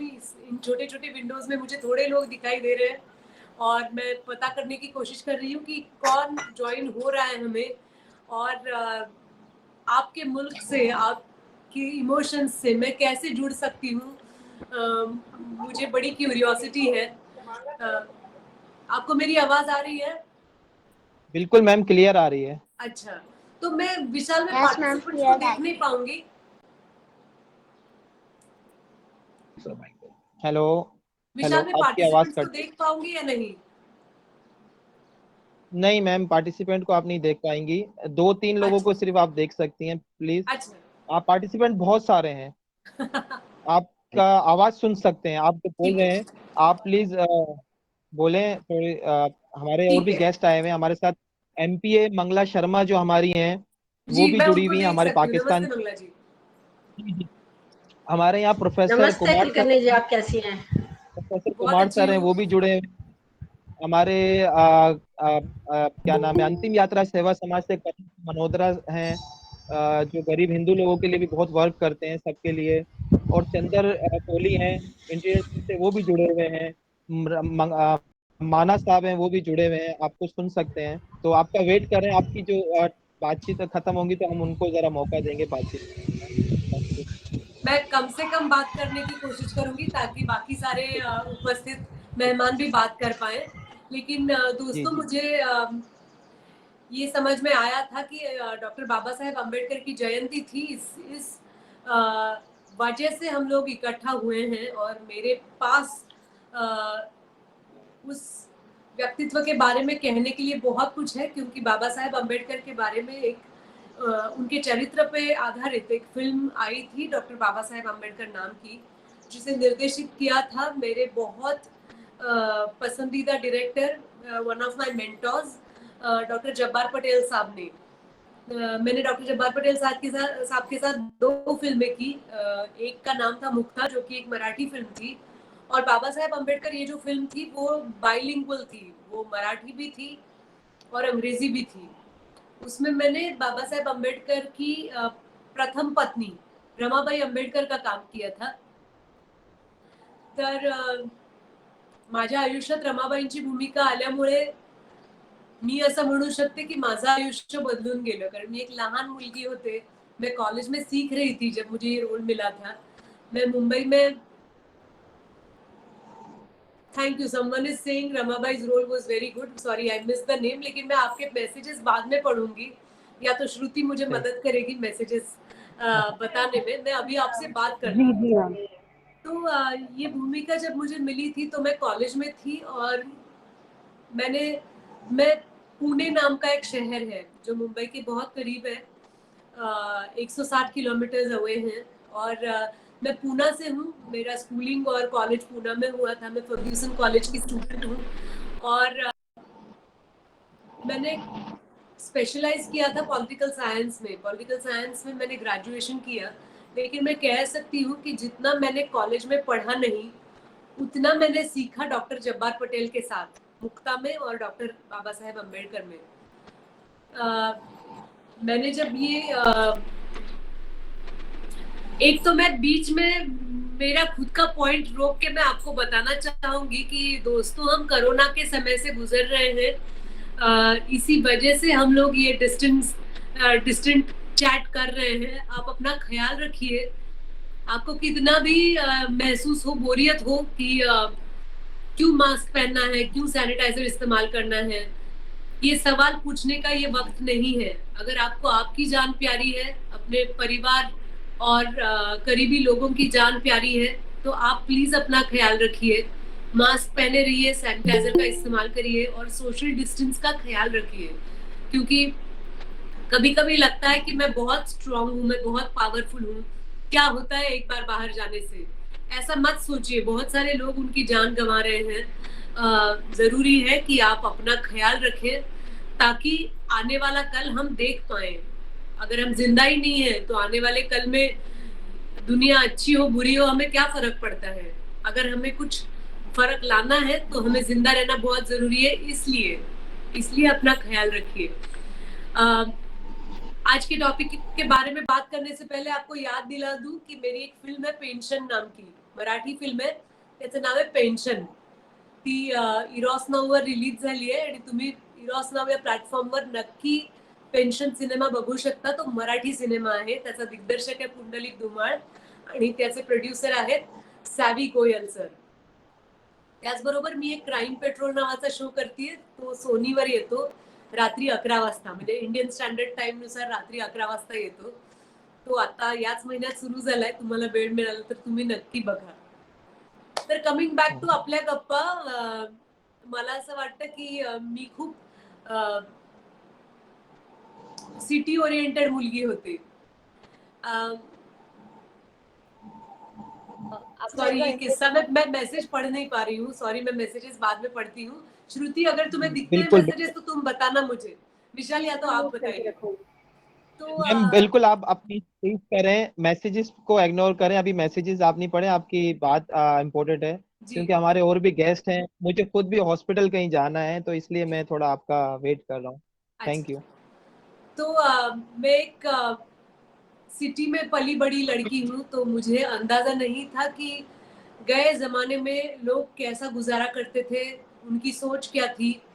लेकिन रमाबाई अंबेडकर के बारे में जब मैंने पढ़ा, उनके महज 2 फोटो अवेलेबल है और वो भी एक फोटो है फैमिली फोटो, जिसमें से उनके चेहरे को इलाज करके हम कह सकते हैं दूसरा फोटो है. तो स्टडी करने के लिए मेरे पास बहुत कम एवज था. रमाबाई बहुत कम उम्र में गुजर गई. उनको टीबी था. वो नाजुक प्रकृति की थी और इतने बड़े व्यक्तिमत्व से जुड़ी थी, तो उनकी कठिनाइयाँ बहुत अलग थी. वो किसी को ये नहीं बता सकती थी कि हम लोग गरीब हैं. बाबा साहेब अम्बेडकर काफी ट्रैवल करते थे अपनी स्टडीज के लिए. उन्हें दूर रहना पड़ता था. तो रमाबाई यहाँ उनका गुजारा कैसे होता होगा मैं इमेजिन नहीं कर सकती. और 20 साल की उम्र में जब मैंने देखा, 20-22 साल की थी मैं, और मुझे जब पता चला कि ऐसी भी जिंदगी किसी ने जी है और इतने त्याग किए हैं, और कभी उसके बारे में शिकायत नहीं की थी उन्होंने, और हमेशा यही चाहा था भगवान से और अपने प्रयास से कि मेरे परिवार को मेरी तरफ से जो भी हो सकता है मदद हो। मेरे पति जो हैं वो मेरे लिए ईश्वर है, उनकी शिक्षा में कोई बाधा ना आए। वो कुछ समझती भी नहीं थी कि वकील होना क्या है, एडवोकेट मतलब क्या है, एलएलबी मतलब क्या, या अंग्रेजी क्या होती है। लेकिन रमाबाई ने जिंदगी भर कोशिश ये की, जितनी भी उनकी जिंदगी थी, कि उनकी तबीयत अच्छी रहे। मेरी जो प्रार्थनाएं हैं वो बाबा साहेब अम्बेडकर के लिए काम आए। तो आज भी जब बाबा साहेब का नाम हम लेते हैं तो एक ही सांस में रमाई का नाम भी आ जाता है। और जब मैंने ये फिल्म की शूटिंग के दरमियान और शूटिंग के बाद जब फिल्म रिलीज हुई तो मुझे ये पता चला कि कुछ हिस्टोरिकल पर्सनालिटीज ऐसे होते हैं जिनके बारे में हमने सिर्फ पढ़ा होता है, हमने उनकी महत्व जाना नहीं होता है। तो जब आज भी मैं जाती हूँ और इतनी सारी फिल्में मैंने की हैं, लेकिन आज भी जब किसी को पता चलता है कि मैं रमा अम्बेडकर हूँ तो उनका नजरिया बदल जाता है। उनकी नजर में जो प्यार आता है, जो आदर भाव आता है, वो देख के मुझे लगता है कि काश रमाबाई जैसी 10% भी चीजें मुझ में आ जाए, मेरे दिल में, मेरे दिमाग में आ जाए, तो भी मेरी जिंदगी सफल हो जाएगी। शुक्रिया। अभी हम आपके अगले पड़ाव में हम जाएंगे। सर मैं आपको बताना चाहूंगा कि पाकिस्तान से कई सारी महिलाएं ज्वाइन हुई है। मंगला शर्मा जी है, उसके साथ साथ हमारी सारी बहनें हैं, मयूरिका बैठी है घर से। सोनाली जी, मैं आपको बताना चाहूंगा कि मयूरिका ये कराची करती है और डॉक्टर बाबा साहेब अम्बेडकर का उन्होंने एक पोर्ट्रेट ड्रॉ किया है। तो मैं मयूरिका से रिक्वेस्ट करूंगा कि बाबा साहेब अम्बेडकर का पोर्ट्रेट उन्होंने किया है, वो सबको दिखाएं। कैमरे का वाह, बहुत अच्छे है भाई, बहुत अच्छे। तो सोनाली जी, मैं आपसे रिक्वेस्ट करना चाहूंगा कि कई महिलाएं हैं जो पाकिस्तान से कराची से ज्वाइन हुई है और आपसे बात करने के लिए इच्छुक है। तो मैं हमारी सिस्टर्स है जो हमारी महिलाएं हैं, उनसे मैं रिक्वेस्ट करूंगा कि एक एक करके। विशाल जी, आपकी रिक्वेस्ट नहीं समझ में आई सर। बहुत सारी महिलाएं हैं जो बहुत सारी महिलाएं ज्वाइन हो रही है। ये सर, उनको आपसे बात करनी है, उनके कुछ क्वेश्चंस है, वो आपको एक एक करके। जरूर। सबको नमस्ते, सलाम अलैकुम। आप ज्वाइन हुए हैं, मुझे बहुत अच्छा लग रहा है। सब हिंदू ही हैं। मैं एक क्वेश्चन करूंगा कि आप ये मतलब नाम बता दीजिए आप प्लीज। सोनाली कुरबानी। आपका नाम विशाल जी, आपका नाम पूछ रहे हैं जी सपने सर। मंगला जी, आपको बोल रहे हैं कि आपका नाम। जी मेरा नाम मंगला शर्मा है। मैं कह रही थी जो सवाल पूछ रहे हैं, क्वेश्चन कर रहे हैं, वो पहले अगर अपना नाम बता दें तो इंट्रोडक्शन सही हो जाएगा। राइट। मैम, मीटिंग के बाद सोनाली कुलकर्णी ताई जी, मैं कह रहा हूँ अगर आपका एक छोटा सा वीडियो क्लिप मिलेगा हमारे समाज में जो बच्चों ने भूमिका की है मराठी लैंग्वेज डे के ऊपर, छत्रपति शिवाजी महाराज की जयंती के दिन, आपकी छोटी से एक क्लिप मिलेगा वीडियो, उसका मनोबल बढ़ाने के लिए। तो हमारे समाज में जो बच्चे हैं और जो लोग अपने ये मदर लैंग्वेज के लिए वर्क कर रहे हैं, तो बहुत अच्छा रहेगा। जरूर विशाल, वीडियो क्लिप की क्या मतलब, ये आधा घंटा तो पूरी हमारी वीडियो क्लिप है, तो आपको अलग से कुछ चाहिए तो जरूर आप श्रुति को बता दीजिए, वो कोऑर्डिनेट कर रही है मेरे साथ। मैं ऐसी आशा करता हूँ अगर फ्यूचर में आपको पाकिस्तान में काम करने का मौका मिले फिल्मों में, पाकिस्तानी फिल्मों में, तो आप को वेलकम करेगी या पाकिस्तानी कोई ऐसी फिल्म हो? आप बनाइए विशाल जी, आप बहुत अच्छी कहानी लेकर आइए। सपनों के बारे में जरूर बात कर सकते हैं आप। अगर आपके पास कोई अच्छा स्क्रिप्ट है तो जरूर मुझे बताइए, मैं कहानी पढ़ने के लिए उत्सुक हूँ। Thank you ma'am. और हॉलीवुड के लिए भी हॉलीवुड में आपका काम करने के लिए भी मैम। चल जी जरूर जरूर।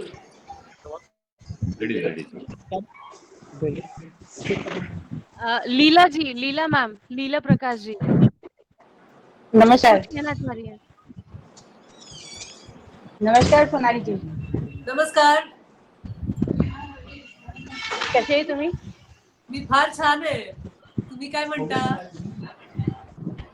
बिलकुल, तुमची फिल्में हमें माहिती लई छान, खूप मस्त फिल्म. अगर मी दुसऱ्या कुटुंबाची गोष्ट करेन तर चालेल? हाँ, हिंदी में भी बोले तो चलेगा, हाँ? सब समझ में आता है। थैंक यू बिल्कुल लैला लीला जी. जी, हिंदी में भी ओके. बड़ा अच्छा लगा. आप फिल्में देखी हैं? सोनाली जी, मस्त. हमने सुना है कि आप क्राइम पेट्रोल में एंकर का रोल कर रहे हैं जी. और हमें अब मौका मिल रहा है कि आपको और बार बार देखें. हमें बहुत खुशी हो रही है कि आप क्राइम पेट्रोल में आ रहे हैं और हमें बार बार आपको देखने का मौका मिलेगा. Thank you ma'am. और हमने आपकी बहुत सारी फिल्में देखी हैं, बहुत सारी फिल्में देखी हमने आपकी, चिंगम वगैरह, दिल चाहता है और टैक्सी नंबर 911, उसमें आपने नाना पाटेकर के साथ पिक्चर्स की हैं. आप बहुत खूबसूरत की हैं और बहुत लैला अपने जी, मुंह से क्या बोले. मेरे लिए ये कॉम्प्लीमेंट बहुत अच्छी, लीला. मतलब बहुत अहमियत रखती है, क्योंकि कभी कोई लड़की औरत से अगर कॉम्प्लीमेंट मिलती है तो दिल से होती है ना. तो मुझे बहुत अच्छा लगा. थैंक यू सही सो है. मच. और आपने अपना इतना कीमती वक्त हमारे लिए निकाला, ये सबसे बहुत बड़ी बात है. वो क्रेडिट है श्रुति और श्रुति के परिवार का. आपके सर भी है ना जो आपको मराठी सिखा रहे जरूर, हैं. हम उनके बहुत आभार हैं. Thank you so much. करें। बहुत कितना अच्छा लग करें रहा है. उनका काम. चलो, okay okay, thank you. Shruti next कौन है? नेक्स्ट कौन है?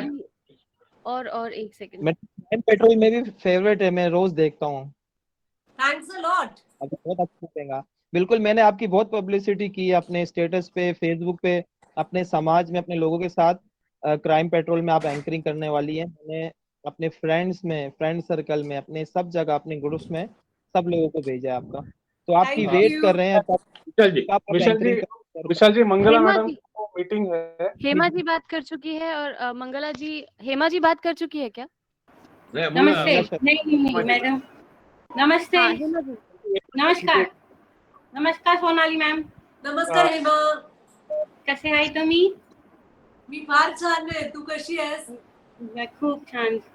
मॅम, लई मोठे फॅन आहे आम्ही तुमची ऍक्टिंग. आम्हाला खूप खूप खूप छान ऍक्टिंग तुम्ही करते.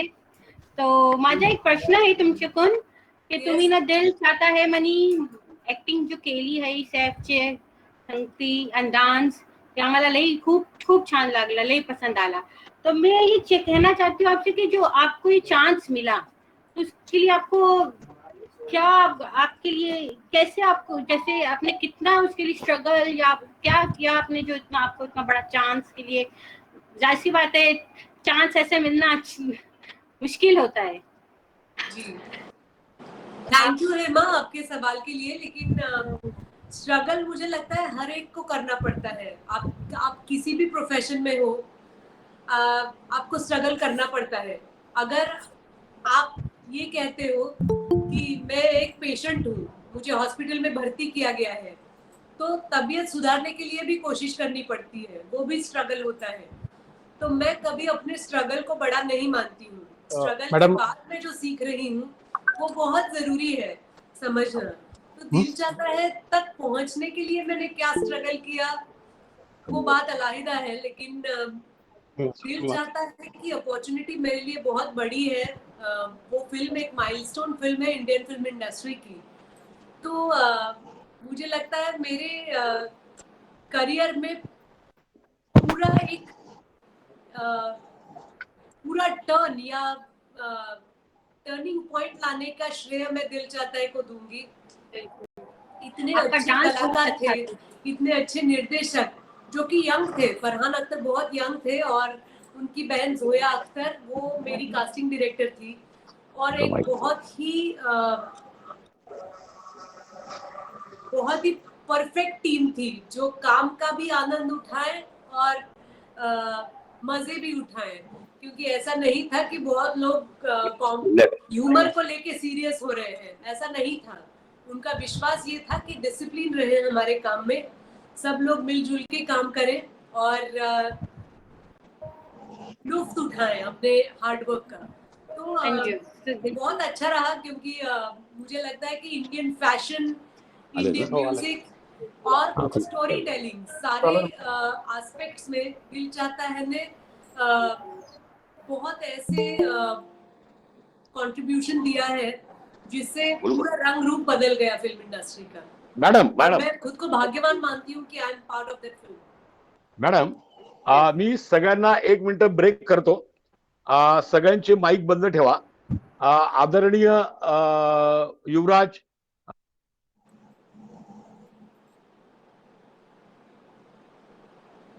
वॉइस नहीं आ रही है.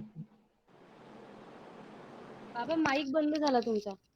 आदरणीय छत्रपती शिवाजी महाराजांचे आणि छत्रपती शाहू महाराजांचे वंशज माननीय खासदार छत्रपती शंभूजी राजे आता उपस्थित झाले आहेत.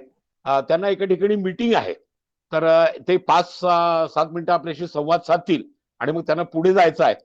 मग आपण आपला कार्यक्रम कंटिन्यूस करू.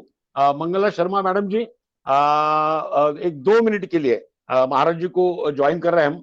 महाराज जी की बात हो गई कि अपन अपना कार्यक्रम कंटिन्यूस करेंगे. हम आपसे सुनना चाहते हैं. Thank you.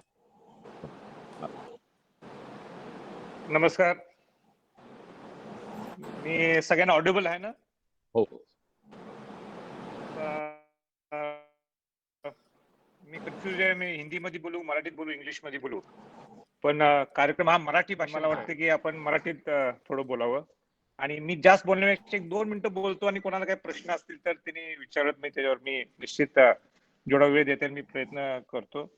मी प्रथमतः आपलं दिलीप पुराणिक साहेब, त्यांचे चिरंजीव स्वप्नील पुराणिक, त्यांच्या टीमचं मनापासून मी कौतुक करतो. I really appreciate their initiative की आपले लोक सुद्धा आज पाकिस्तानमध्ये आहेत आणि ह्या लोकांना आपल्याशी कनेक्ट केलेलं आहे. हे खरोखरच एक कौतुकास्पद आहे. खरं म्हणजे तुम्ही शिवाजी महाराजांचं, शाहू महाराजांचं कार्य नेताय पुढं, असं म्हटलं तर काही चुकीचं होणार नाही. आज खऱ्या अर्थाने तुमचा विषय, मी शिवाजी महाराज शाहूंचा रक्ताचा वारस असलो तरी मी त्यांच्या विचाराच्या वारसाने माझी वाटचाल चालू आहे. मग तो रायगडचा कॉन्झर्वेशन रिस्टोरेशनचा विषय असेल, किंबहुना मी खासदार म्हणून असल्यामुळं अनेक वेगवेगळे सामाजिक प्रश्न असतात, मी सोडत असतो. ते आता मी त्याच्यावर मी जास्त बोलत नाही.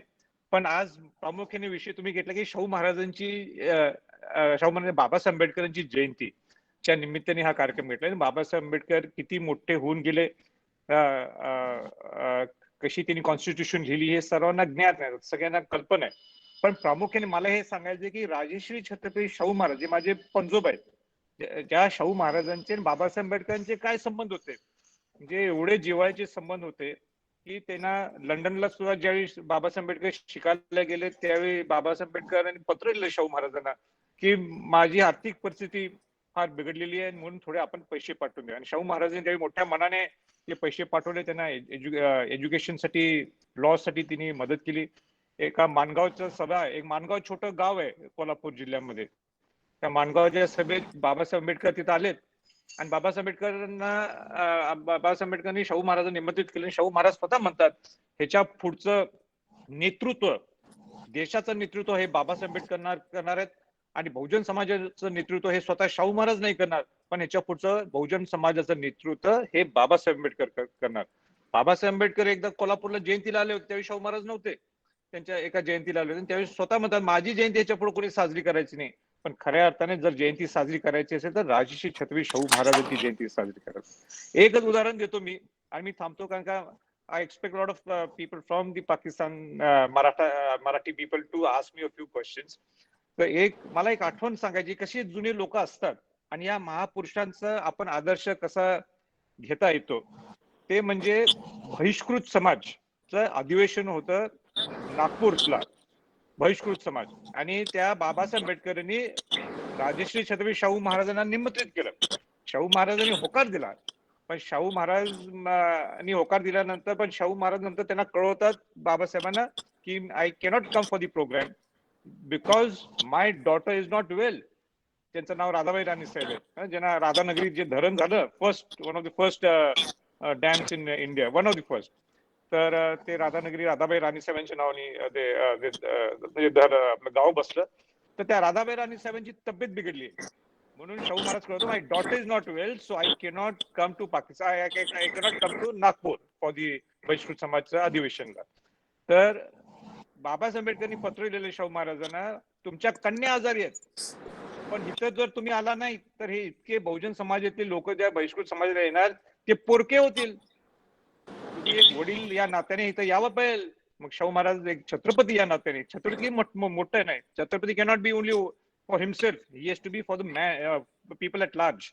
मग स्वतः शाहू महाराज म्हणतात हो खरंच आहे, माझी मुलंच आहे तिथं. आणि मग शाहू महाराज त्या नागपूरच्या कार्यक्रमात जातात. म्हणजे त्याच्यानंतर शाहू महाराजांचे चिरंजीव राजाराम महाराज, म्हणजे माझे सुद्धा पंजोबा आहेत, हे खापर पंजोबा, हे पंजोबा राजाराम महाराजांनी स्वतः बाबासाहेब आंबेडकरांना त्यांचं कर्तृत्व कार्य बघून पन्हाळ्याच्या ठिकाणी त्यांना जागा दिली, तर एक छानपैकी तिथे राहून देत. म्हणजे असे जुने जिव्हाळ्याचे बाबासाहेबांचे त्यांचे संबंध आहेत.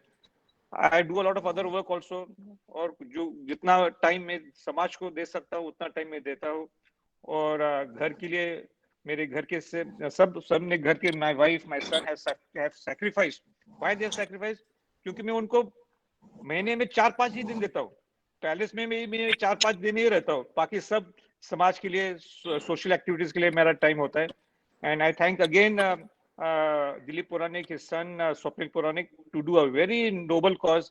कि आपने जो पाकिस्तान के मराठी समाज के जो लोग हैं वह आपने कनेक्ट किया है, ये बड़ी अच्छी बात है. My 100% compliments. I never believe कि ऐसे आप कर सकते हो, और ये my 100% marks to you. Puranik saheb, उद्या आमच्याकडनं काय कुठं मदत लागली तर निश्चित आम्हाला सांगा. आणि I am really grateful for calling me as one of the guest. I also thanks, I was just listening to your one of the most beautiful actresses, Mrs. Kulkarni, and she'll in fact give more time than me, and you all are interested to hear her than me. So म्हणून मी आता एवढंच थांबतो. And I once again thank the entire आपले पुणे मराठीचं आपलं जे सगळ्यांनी organise केलं. मग तिकडे पाकिस्तानच्या मधलेच मराठी लोक आहेत, गायकवाड आहेत, भोसले आहेत, अच्युत आहेत, जगताप आहेत, या सगळ्यांनी जो पुढाकार घेतला आणि पुराणिकांनी इथनं जो साताऱ्यातून घेतला, म्हणून परत एकदा सर्वांना आभार व्यक्त करून मी थांबतो. Any questions for a minute or two please ask me, I will be very happy. Rajesh साहेब नमस्कार, मी सिंधच्या MP आहेत मंगलाताई शर्मा म्हणून, त्या आपल्या जॉईन झाल्या आहेत, त्या बोलू इच्छितात. मंगला मॅडम बोलून. सब को नमस्कार मेरी तरफ से, पाकिस्तान की तरह वासियों की तरफ से. और ये बहुत अच्छा लग रहा है मुझे, इतने सारे लोग यहाँ पे जुड़े हुए हैं. और इस तरह से पेंडेमिक कोरोना का आया है, लेकिन उसने उसके साथ बहुत सी अच्छी चीजें भी दी है. अगर इस पैंडेमिक में हम लोग इस तरह वेबिनार्स पे डिफरेंट कंट्रीज से जुड़ते हैं, इश्यूज डिस्कस करते हैं, आम दिनों में शायद हमारा फिजिकली इस तरह मिलना इतना आसान ना हो, क्योंकि दो देशों के बीच में कुछ प्रॉब्लम्स हैं. लोगों के दिलों में कोई डिस्टेंस नहीं है, लोग मिलना चाहते हैं, आना चाहते हैं, लेकिन कुछ इस तरह के देशों के बीच में कुछ प्रॉब्लम्स हैं, कुछ उनकी मसाइल हैं, कुछ डिफिकल्टीज हैं, इस वजह से संभव नहीं हो पाता. लेकिन ये एक अच्छी बात है और बहुत अच्छा लग रहा है मुझे आप तमाम लोगों से मिलकर. आपका ये जो श्री राव भीमजी अम्बेडकर साहब का ये मैंने आज सुन भी रही थी, लेकिन मैं आपको ये बताती चलूं, थोड़ा सा मैं इससे पहले अपना तारुफ करवा दूं. मेरा नाम मंगला शर्मा है और मैं यहाँ पे सिंध असेंबली की मेंबर हूँ, मेंबर ऑफ पार्लियामेंट. जिस तरह आपके भारत में MLA होते हैं तो यहाँ पर हम MPA होते हैं. तो मैं सिंध असेंबली में वाहिद हिंदू खातून हूँ, लेडीज हूँ, जो मैं वहाँ पर असेंबली में बैठती हूँ. तो ये एक यहाँ पे एक बड़ा अच्छी सोसाइटी को भी रिप्रेजेंट करता है. और उसके साथ पाकिस्तान हिंदू काउंसिल की मैं मेंबर हूँ और मुख्तलिफ गुज़िश्ता 20 सालों से मैं यहाँ पे ये काम कर रही हूँ as a social activist, as a minority activist and the women rights activist. तो ये मेरा एक छोटा सा तारुफ भी है। लास्ट टाइम दिवाली पर मुझे विशाल जैसे ये हमारे ऐसे एक्टिविस्ट बच्चे हैं जो बहुत अच्छा काम कर रहे होते हैं और मुस्तकिल अपनी कम्युनिटी के लिए, अपने लोगों के लिए बहुत काम कर रहे हैं। तो होली पर मुझे उसने इनवाइट किया था कि मैडम हमने ये मराठी लैंग्वेज का कोर्स शुरू किया है और आप कुछ प्राइज डिस्ट्रीब्यूट करें। तो मैं जब वहां पर गई तो मुझे रियली वो बहुत अच्छा लगा, क्योंकि ये एक बहुत अच्छी कोशिश है। ऐसी बात नहीं है कि पाकिस्तान में मराठी या गुजराती या कुछ लोग कम है, बहुत बड़ी तादाद मराठी की यहाँ पे है। और सबसे बड़ी बात है जो अपनी मादरी भाषा है उससे जुड़े रहना इस वक्त इंटरनेशनल तौर पे भी हमारी बहुत ज़रूरत है। मैं समझती हूँ, ये मेरी जाती राय है, हो सकता है कोई इख्तिलाफ करे, कि अब हम अपनी मादरी भाषा को छोड़ के हम और भाषा को अब बोलने में, अपने बच्चों के साथ बोलने में हम बहुत ज़्यादा गर्व महसूस करते हैं। मैं समझती हूँ कि हमारी बच्चा जब घर में अगर अपनी मातृभाषा बोलेगा, बाहर जाके वो हिंदी, उर्दू, अंग्रेजी सब सीख लेगा। लेकिन अगर हम अपनी मातृभाषा को खुद नहीं बच्चे को सिखाएंगे तो ये भाषाएं खत्म होती जाएंगी। अम्बेडकर बाबा साहब की जो उनकी खिदमत है उसके बारे में जो बात की गई, वो मैं इसको पाकिस्तान में रहने वाले कम से कम जो सोशल एक्टिविस्ट हैं वो बाबा साहब को बहुत अच्छी तरह जानते हैं। यहाँ पाकिस्तान में हमने भीमराव अंबेडकर के नाम से एक सोसाइटी कायम की है और उस सोसाइटी के मैं मेंबर हूँ। और अभी जो 14 अप्रैल को उनकी जो जयंती मनाई गई है, बाकायदा वहाँ हमने उनका केक काटा और ये उनके लिए ये हमने ये प्रोग्राम भी किया था। उनकी जो खिदमत है, उन्होंने एक इतने बड़े सेकुलर मुल्क का जो कॉन्स्टिट्यूशन दिया है वो एक ऐसा कारनामा है जिस पर जिनकी उतनी तारीफ की जाए कम है। 2008 में मैंने अंबेडकर साहब के यहाँ पर शिवाजी यूनिवर्सिटी कोल्हापुर में मैं आई थी और वहाँ आकर मैंने अपना पेपर भी पढ़ा था। तो मेरा ये ताल्लुक बहुत पुराना है राव साहब से भी, और उनकी जो खिदमत है, उनके जो काम है, वो काम हो सकता है पाकिस्तान में कॉन्स्टिट्यूशन में कुछ चीज़ें हमारे लिए ना हो, लेकिन उस जो उनकी तालीमात हैं, जो उनके काम हैं, पाकिस्तान में वो बहुत अच्छी तरह इम्प्लीमेंट हो रहा है। क्योंकि मैं being a member of parliament, यहाँ पर मेरा अपना ताल्लुक, मैं गुजराती हूँ, मेरे पति हैं वो सिंधी हैं स्पीकिंग, और मेरी जो भाभी हैं देवरानी वो मराठी हैं। तो यहाँ पर ये कोई भेदभाव नहीं है, आपस में हम बहुत अच्छे तरीके से रहते हैं, बहुत सारे अच्छे काम यहाँ पे हो रहे होते हैं। और यहाँ पर जो भी जो दिल्लत या जो शेड्यूल कास्ट का है, जो कॉन्स्टिट्यूशन में है चीजें, आज शेड्यूल कास्ट जब हमारा सेंसस होता है तो उसमें शेड्यूल कास्ट का कहा जाता है, लेकिन जो नॉर्मली यहाँ पर शेड्यूल कास्ट, कोई दलित, इस तरह का कोई पाकिस्तान में कॉन्सेप्ट नहीं है। माइनॉरिटीज कहलाते हैं। माइनॉरिटीज में हिंदू जो है इस वक्त वो हमारी टोटल आबादी का तकरीबन 1.85 पॉपुलेशन के ये रेशो है हिंदू कम्युनिटी, और हिंदू कम्युनिटी हमारी पॉपुलेशन है वो पाकिस्तान की सबसे बड़ी माइनॉरिटी है। उसके बाद क्रिश्चियन माइनॉरिटी है और बाकी सारे लोग हैं। लेकिन ये कि हम यहाँ पर जो चीज़ें यहाँ पे हैं, हम ये राव बाबा साहब की जयंती मनाते हैं, उनकी तालीमात पे बाकायदा अमल करते हैं, और उन्होंने जो तमाम लोगों के लिए, एक लोगों के लिए बात की, अपने छोटे बड़े सा भेदभाव हटाने की बात की, वो यहाँ पर बहुत हम लोग पाकिस्तान में उसको प्रैक्टिस कर रहे होते हैं। हमारे साथ यहाँ पर विशाल है, चंदर है, या रमेश माना है, प्रोफेसर साहब, हम लोग मिलकर यहाँ पर जो काम कर रहे हैं ये एक बहुत अच्छी कोशिश भी है। और मैं ये चाहूँगी, मेरी बल्कि एक सजेशन है इस प्लेटफॉर्म से, कि यहाँ पर हमारे थोड़ा जो हमें प्रॉब्लम है वो ये है कि जो हमारे अपने बच्चे हैं, जो यहाँ पर हमारी हिंदू कम्युनिटी के बच्चे हैं, उनको जो हमारा धर्मी रिलीजन है वो उतनी अच्छी तरह उन लोगों को मौके नहीं मिलते हैं। वो अच्छी तरह सीख नहीं पाते।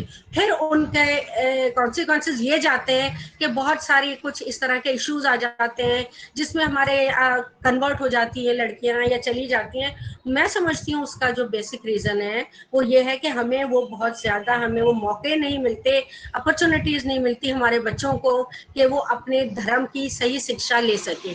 तो जिस तरह से ये प्लेटफॉर्म बना है, इस तरह से भारत से कुछ लोग और भी जुड़े, वहाँ हम अपने बच्चों को अपनी इस तरह के करके धर्मी शिक्षाएं दें और एज अ ट्रेनर को ट्रेनर कुछ लोगों को शिक्षा दें ताकि वो आके अपने अपने इलाकों में अपने अपने जगहों पर ये उनको धर्म की दे शिक्षा। तो वो उनको ये हम मेरा समझते हैं कि ये एक बहुत बड़ा परिवर्तन आ सकता है। तो टाइम शायद मेरे पास बहुत कम है, लेकिन ये बहुत अच्छा इनिशिएटिव है। मैं विशाल को जो यहाँ से कोऑर्डिनेट करते हैं उनको मुबारक दूंगी, और इंडिया से जो हमारे साथ कुलकर्णी जी हैं और बहुत सारे और लोग जो मेरे साथ हैं, उन तमाम लोगों को मेरी तरफ से बहुत शुभकामनाएं। और ऐसे ये सिलसिला जो चलता रहेगा, हम जुड़े रहेंगे। और मैं समझती हूँ कि अगर हम लोग मिलकर इस तरह के और भी जो हमारे इश्यूज हैं, प्रॉब्लम्स हैं, जो हमारे समाज में एक दूसरे में हम मिलकर उनको कहीं ना कहीं हम सॉल्व करने में कोई काम कर सकें, तो ये हमारी बहुत अच्छी हमारी कोशिश होगी। और मैं अपने पाकिस्तानी तमाम लोगों की तरफ से जितने पार्टिसिपेंट हैं उन तमाम लोगों को नमस्कार भी कहूँगी। और नवरात्रि चल रही है, नवरात्रि की शुभकामना भी, क्योंकि अभी जाके मुझे भी एक मीटिंग है, उसके बाद पूजा करनी है। तो तमाम लोगों को बहुत बहुत नमस्कार। अगर कोई मुझसे क्वेश्चन करना चाहे तो मैं बहुत खुशी से उनको जवाब दूंगी। बहुत शुक्रिया, मेहरबानी। पहले तो विशाल बहुत जी, धन्यवाद। विशाल जी जी, सर। महाराज जी को मीटिंग में जाना है। आप महाराज जी और जी जी मंगला शर्मा जी का सर, थैंक्स कीजिए। बाद में बिल्कुल आगे का कार्यक्रम स्टार्ट। मैम, पहले मैं आपका थैंक यू करता हूँ कि आपने अपना कीमती समय दे के आप आई। ये बहुत बड़ी हमारे लिए बात है कि हमारी एक कॉल पे आप आते हैं, कहीं भी कोई भी ऐसा प्रोग्राम है, और बहुत अच्छा आप हमारे समाज के लिए, हमारी हिंदू कम्युनिटी के लिए वर्क करती हैं। तो हम इनके लिए सिर्फ थैंक यू वर्ड्स तो कम नहीं है, लेकिन हम देखते हैं कभी आपके साथ जुड़ते हैं तो बहुत अच्छा लगता है। आप जैसे लोग हमारे समाज में हैं आवाज तो बंद कर। हम अपने प्राउड फील करते हैं। हम बहुत प्राउड फील करते हैं आपको असेंबली में भी देख के। हम बहुत प्राउड फील करते हैं आप हिंदू कम्युनिटी के लिए वर्क करते हैं। तो बहुत बहुत थैंक यू, आज के कार्यक्रम में आप आए, आपने इतना कीमती समय दिया। मैं बहुत बहुत आपका थैंक यू करता हूँ, पूरी समाज, हमारी मराठी समाज की भी तरफ से थँक यू सर। आजचे कार्यक्रमात आदरणीय छत्रपती संभाजी राजे जी उपस्थित झाले आहे। मी त्यांच्या मनापासून आभारी करतो आणि पाकिस्तानमध्ये सारे मराठी समाजातर्फे मी तुमचा पुन्हा एकदा आभार मानतो आणि पुन्हा एकदा स्वागत करतो। मी विशाल राजपूत आहे, एक बात सोशल की आवाज आ ऑफिसर। रही थी, बंद तो नहीं था। हेलो विशाल जी, सोनाली मैम भी एग्जिट करना चाह रही है। हेलो। जी जी हाँ। ताई, एक 2-3 लेडीजला बोलायचं आहे। मैं सर का थोड़ा सा वो कर रहा था। हाँ, कर लो कर लो। करो करो, वॉइस येती।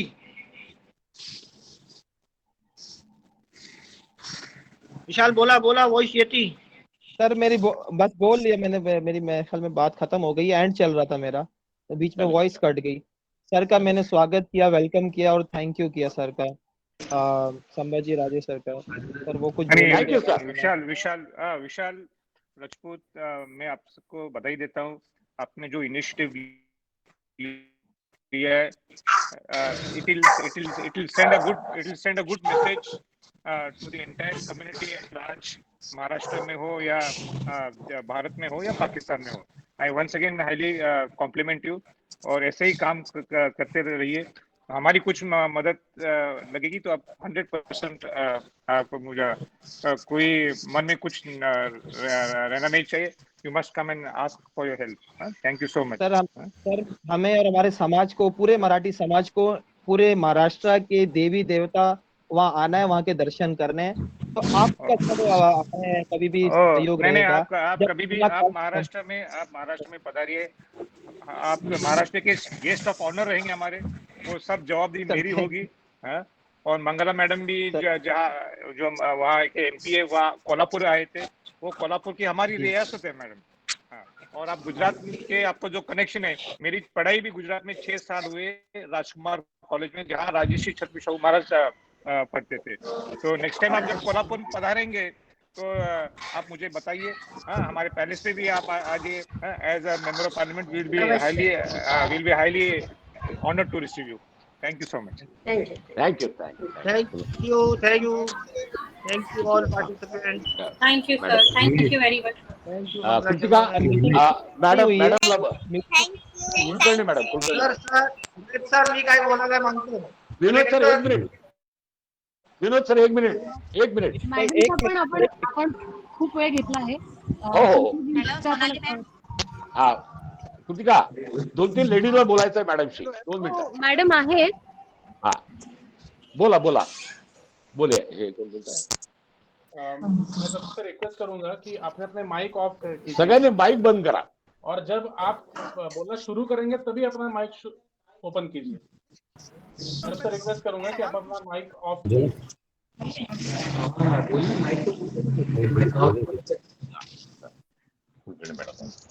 आप लोग को भी सबको नमस्ते मेरी तरफ से, नवरात्रि मुबारक।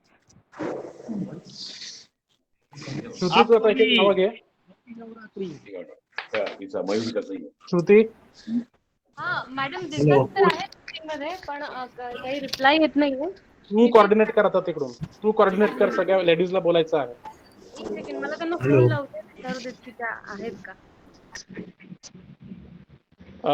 विशाखा भोसले मैडम आहेत. शीला भोसले मैडम है। शीला भोसले मैडम, आप सोनाली जी से कुछ सवाल पूछना चाहती है? जी नमस्कार सोनाली मॅम, कसे आहे तुम्ही? तुमची आवाज नाही येते, स्पीकर तुमचे ऑफ आहे. सोनाली मॅमचे स्पीकर ऑफ आहे. आता येतोय का आवाज? जी हाँ, कसे आहे तुम्ही? मी मस्त आहे विशाखा, बोल. मॅम तुमची मूवी आम्हाला लई आवडते. दिल चाहता है मूवी, आपने बहुत अच्छी एक्टिंग की उसमें. Thank you. और आपने नाना पाटेकर के साथ भी मराठी मूवी, हिंदी मूवी की है. हम नाना पाटेकर के भी बहुत बड़े फैन हैं. आप नाना पाटेकर को या इस मीटिंग में ला सकती है मैम हमारे लिए? वो बहुत बड़े कलाकार हैं, सर के बारे में मैं ऐसा नहीं बोल सकती. नाना पाटेकर सर बहुत ही उम्दा और बहुत ही लेजेंडरी आर्टिस्ट हैं. आपकी उनकी मूवी बहुत अच्छी थी. Thank you. अगर हो सके तो आप ट्राई करें हमारे लिए मैम. हाँ हेलो मैम, मेरी एक रिक्वेस्ट है, इन फ्यूचर में कोई भी मराठी एक्ट्रेस या एक्टर हो हमारे समाज के लिए, कोई थोड़ा 5 मिनट या 10 मिनट का भी टाइम दे सके तो हम बहुत बहुत उनके आभारी रहेंगे. आप हमारे समाज का मैसेज उन तक पहुंचाएं तो आपके बहुत बहुत थैंकफुल और धन्यवाद. Thank you everyone. To all बहुत बहुत शुक्रिया. आपके प्रेयर्स, आपके बेस्ट विशेस मुझे चाहिए और मेरे साथ रहने दीजिए. Mangala ji, it was wonderful knowing you, meeting you and knowing about your work. आप सभी को बहुत सारी शुभकामनाएं and keep up the good work everyone. Thank you. Sonali ji, I am Ramesh Mana from Karachi. Thank you ma'am. Thank you. Censor की, I am a former member film censor board. आपकी film तो censor की, but उसको कभी काटा नहीं. Anyway, तो ये आज जो जयंती आप ऑर्गेनाइज की है, जो इन्होंने अपना सपना एजुकेशन ने, ये really it's right step in the right direction. ये सिर्फ मराठी लैंग्वेज और मराठी कल्चर की बात नहीं है. This is an eye opener for other community and other लोगों के लिए, कि ये हर आदमी अपनी जो है संस्था है उसमें अपनी कम्युनिटी को, अपनी लैंग्वेज को और अपने कल्चर को प्रमोट करे. ये सिर्फ मराठी लैंग्वेज और कल्चर की बात नहीं है. ये आपने इतना अच्छा डायरेक्शन लिया है and this is the right direction. इसलिए मेरी अपील है, मराठी लोग जो कराची में रहते हैं वो अपने बच्चों को इसमें ज़्यादा से ज़्यादा भेजें, पार्टिसिपेट करवाएं, ताकि कम्युनिटी भी डेवलप होगी इससे. और जो बच्चे यहाँ वहाँ जाएंगे वो कभी नहीं जाएंगे, इन्वॉल्व रहेंगे. तो ये मेरी एक विनती है सब लोगों से, और ख़ास करके विशाल और दिलीप जी जो ये पिलर है कभी डिसहार्टन नहीं होंगे।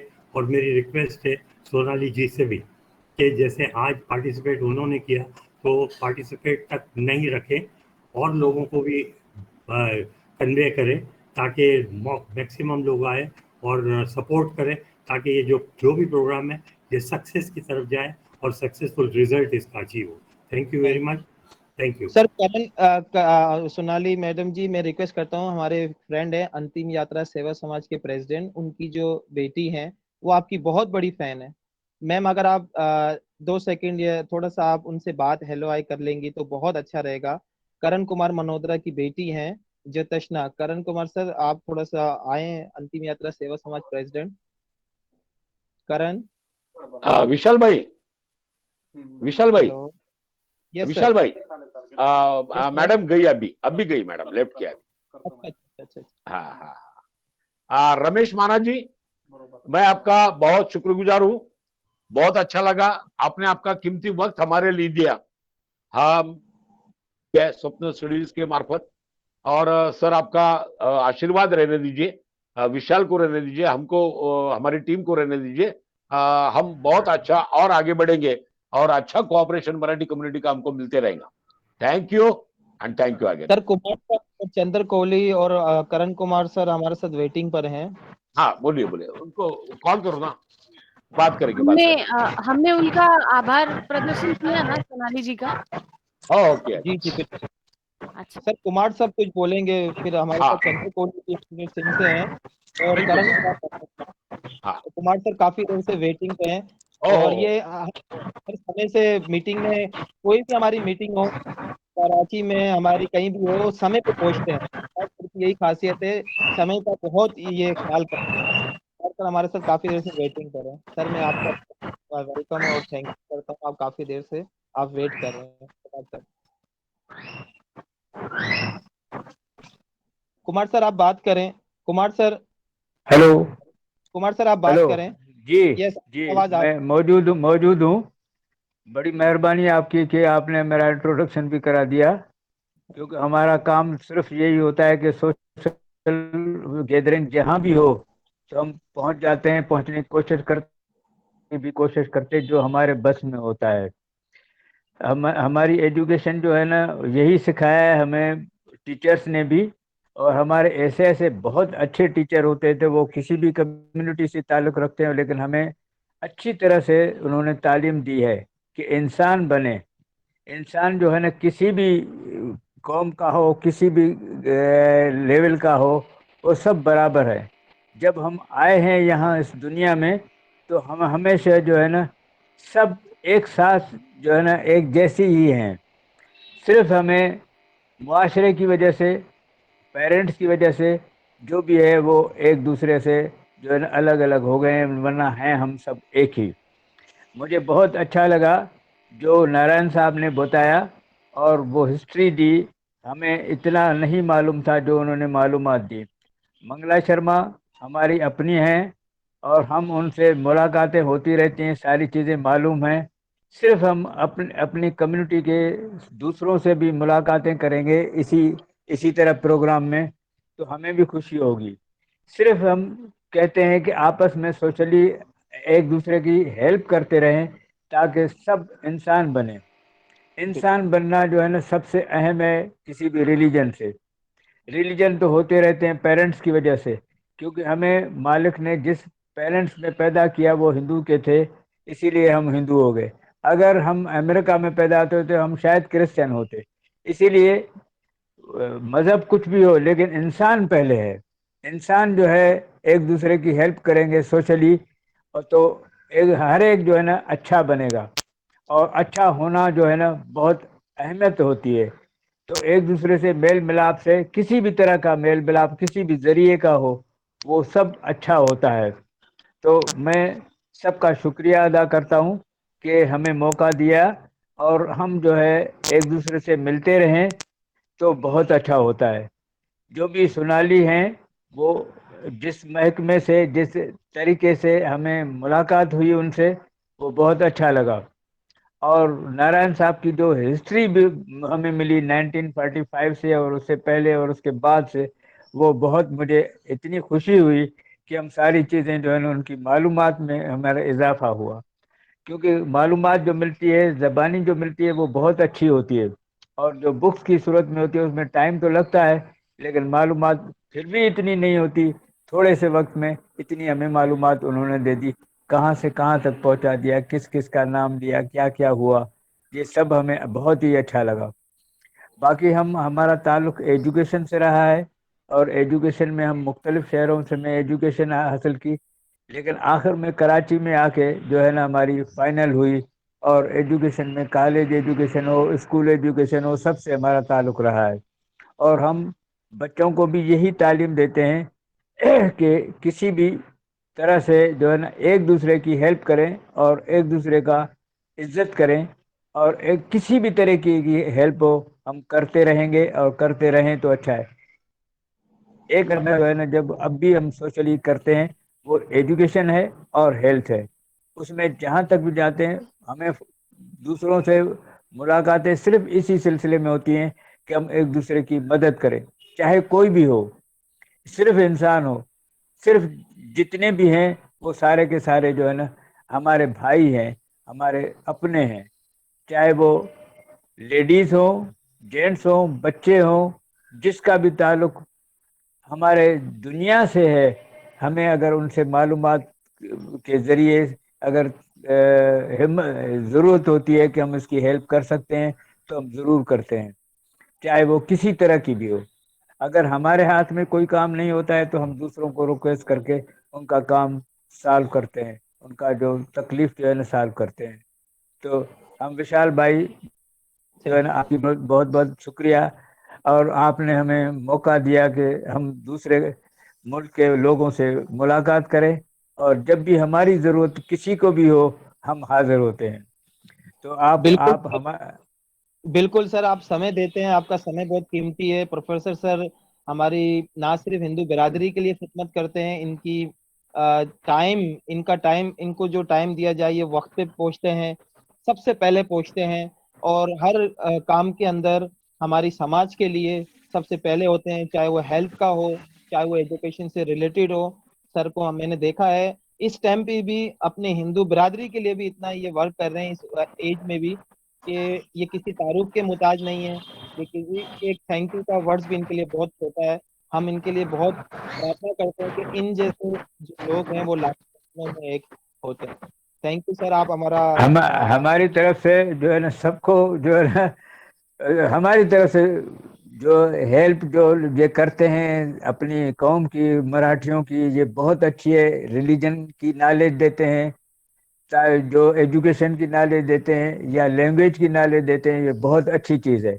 हम चाहते हैं कि हमें नारायण टाक सर ने अभी कुछ समय पहले हमें हमारे रिलीजियस की भी टॉपिक पे वो बातें बताई हैं जो हमें पता नहीं थी। नारायण टाक सर आपकी तरह प्रोफेसर हैं जो धर्म की नॉलेज देते हैं हमें, हमारे जो कुल देवते वगैरह हमारे महाराष्ट्रियन के, उनके बारे में बहुत अच्छी, हमारे बच्चों को, बड़ों को, लोगों को बहुत अच्छी स्पीच दी है। तो नारायण टाक सर के सर आपने भी सुनी, और वो हमारे साथ वो आपकी तरह वो भी समय देते हैं, तो हम उनका भी बहुत बहुत थैंक यू करते हैं। सिर्फ हमें उन्होंने इतनी थोड़े से अरसे में उनकी मिली, बहुत अच्छा लगा, हमारी तरफ से उनको बधाई हो। बिल्कुल सर, आपका थैंक यू पहुंच गया उनका करण सर। Thank you sir. हमारे साथ सर करण मनोदरा, चंद्र कोहली जी अगर हैं तो प्लीज। हेलो करण भाई, करण अगर हैं तो करण मनोदरा, चंद्र कोहली। सर की आवाज नहीं आ रही है। सर ने अपनी बात खत्म कर दी है, सर ने अपना माइक बंद कर दिया है। जी करण भाई, आ रही है आप लोगों को? बिल्कुल बिल्कुल करण भाई, आपकी आवाज आ रही है। अच्छा, आई थिंक मेरे हेडफोन में कोई इश्यू है। सबसे पहले तो हमारे जितने भी पार्टिसिपेट है इसमें तकरीबन गुरुजन भी है और हमारे काफी सीनियर लोग हैं, उन सबों को मेरा कोटि कोटि प्रणाम। और यहाँ पे हमारे बड़े मतलब मैं गुरु का दर्जा देता हूँ रमेश माना साहब, प्रोफेसर कुमार, और हमारे बहुत अच्छे प्यारे भाई विशाल। अच्छा, कुमार साहब हो गए, रमेश माना साहब हो गए, मतलब इनको तो उंगली पकड़ के हमने चलना सीखा है। बहुत सीनियर है और हम बहुत ज्यादा रिस्पेक्ट करते हैं। और सर बड़ा अच्छा लगा आज की ये कॉल अटेंड करके। हमने यहाँ पे बहुत सारे लोगों से के साथ कॉल्स किए यहाँ पे, और आज मतलब इतने सारे इंडिया से लोग हैं। देखिए, भाषा चाहे कोई भी हो, कौम चाहे कोई भी हो, इंसानियत फर्स्ट मायने रखती है। इस वक्त अंतिम यात्रा सेवा समाज जो हमारी है यहाँ पर, अंतिम यात्रा सेवा समाज जो है, कुमार साहब से हमारी शुरू में बड़ी अंतिम यात्रा जब हमने इसकी बुनियाद डाली तो कुमार साहब से एक दो बार बात हुई थी। कुमार साहब को याद होगा, प्रोफेसर कुमार साहब को। तो अंतिम यात्रा सेवा समाज, हम लोग अगर किसी व्यक्ति के घर पे मौत का कार्य हो जाता है, किसी का देहांत हो जाता है और वो गरीब फैमिली है जो अफोर्ड नहीं कर पाती, क्योंकि शादी ब्याह से ज्यादा जो जिसका जोर पड़ता है वो मैयत का कार्य होता है, क्योंकि एकदम से हो जाता है। और उस वक्त मैंने ऐसे ऐसे लोग भी देखे कि जिनके करोड़ों रुपए हैं मगर उस वक्त उनके जेब में कुछ भी नहीं होते। अंतिम यात्रा सेवा समाज का एक मौकफ है कि कोई भी गरीब फैमिली जो अफोर्ड नहीं कर पाती, उन्हें हम शमशान घाट में फ्री ऑफ कॉस्ट सर्विस देते हैं। अगन दान के लिए उनके जितनी भी लकड़ी लगती है, कोई 9 मन से लेके तो 12-13 मन तक लकड़ियां लगती है, वो अंतिम यात्रा सेवा समाज जो है फ्री ऑफ कॉस्ट देती है। उस पे 5 किलो जो घी होता है वो भी हम लोग फ्री में प्रोवाइड करते हैं। मतलब ये हमारी कोई औकात नहीं है, हमारी ये माता और भगवान की कृपा है और उन्हीं की बदौलत कर रहे हैं। और दूसरा, आज जिस टॉपिक पे कॉल दी तो बड़ा अच्छा लगा। और सॉरी, मैं माजरत चाहूँगा कि मुझे बिल्कुल अनुभव नहीं था और इनके बारे में हमने कभी स्टडी नहीं की थी। विशाल भाई ने जब मुझे बताया और मैंने फेसबुक पढ़ा तो बड़ा अच्छा लगा। और आज बहुत इतने बड़े बड़े जिसको शायद हमारी पाकिस्तानी भाषा में कहते हैं मंजे हुए लोग, सारे इस कॉल पे मौजूद थे। और मैं विशाल भाई से और जो एडमिन है उनसे रिक्वेस्ट करूंगा कि आई थिंक मंथली तो इस तरह की कॉल्स होनी चाहिए। और दूसरी एक रिक्वेस्ट और होगी कि मतलब एक रिक्वेस्ट है मेरी, ठीक है, कि मराठी के अलावा अगर और भी जो है वो लोग हो, कि वो कौम मायने नहीं रखती, इंसानियत फर्स्ट, कौम चाहे कोई भी हो, चाहे हिंदू मुस्लिम सिख ईसाई कोई भी हो, इंसानियत बहुत सबसे पहले मायने रखती है। हमारे पाकिस्तान की अगर मैं छोटी सी बात करूं कि पिछला जो शुरू का लॉकडाउन था और यहाँ पे काफी सारे फलाही इदारे हैं जिन्होंने यहाँ पे राशन प्रोवाइड किया, मंदिरों में, चर्च में, मतलब किसी ने इवन के जमात इस्लामी, आपने शायद इंडिया में नाम सुना होगा इनका, जमात इस्लामी एक इदारा है हमारे यहाँ पे, तो उन्होंने भी किसी कौम कोई जात पात बगैर देखे जो है मंदिरों में राशन भिजवाया, उन्होंने चर्च में राशन भिजवाया। इसी तरह बहुत सारे हमारे यहाँ पे इदारे हैं। तो इंसानियत पहले मायने रखती है। तो सेकंड, कभी भी दूसरी कॉल हो तो उसमें दूसरी भी जो है कौमियत के लोग हैं उन्हें भी ऐड कीजिएगा। पाकिस्तान से भी विशाल भाई मैसेज बहुत सारा जानते हैं, रमेश माना साहब है, कुमार साहब लोग मैसेज ज्यादा जानते हैं, तो उन्हें भी ऐड कीजिएगा। और अच्छा लगता है, देखिए ये कॉल एक थी तो टॉपिक के लिए कॉल थी, मगर इसमें काफी चीजें सीखने को मिली। हमें सिर्फ आई थिंक मराठी के अलावा भी काफी कौमियत के लोग थे इसमें। जैसे मैं गुजराती हूँ और मैं अपना थोड़ा बता दूं कि इंडिया से हम लोग मेहसाणा से ताल्लुक है हम लोगों का गुजरात में, और हमारा जो गांव है वो मणून कहलाता है। गुजराती में हमारी जो कास्ट है वो करण कुमार मणुंद्रा कहलाती है। तो मणुंद्रा जो है पढ़ने में नहीं आता तो इसीलिए लोग मनुंद्रा बोलते हैं। तो हमारा ताल्लुक भी मेहसाणा गुजरात से। और अच्छा लगा कि आज इंडिया से इतने सारे लोग थे। और सर मैं ज्यादा बोलने नहीं आता मुझे, और अगर कुछ गलत कहा हो तो सर बहुत बहुत माफी चाहता हूँ। भाई आपने समझ के सर माफ कर बहुत दीजिएगा। अच्छा, नहीं आपने बहुत अच्छा बोला। आप एक नोबल वर्क कर रहे हैं, सोशल एक्टिविस्ट भी हैं हमारे साथ, समाज में बहुत काम के लिए जुड़ते हैं।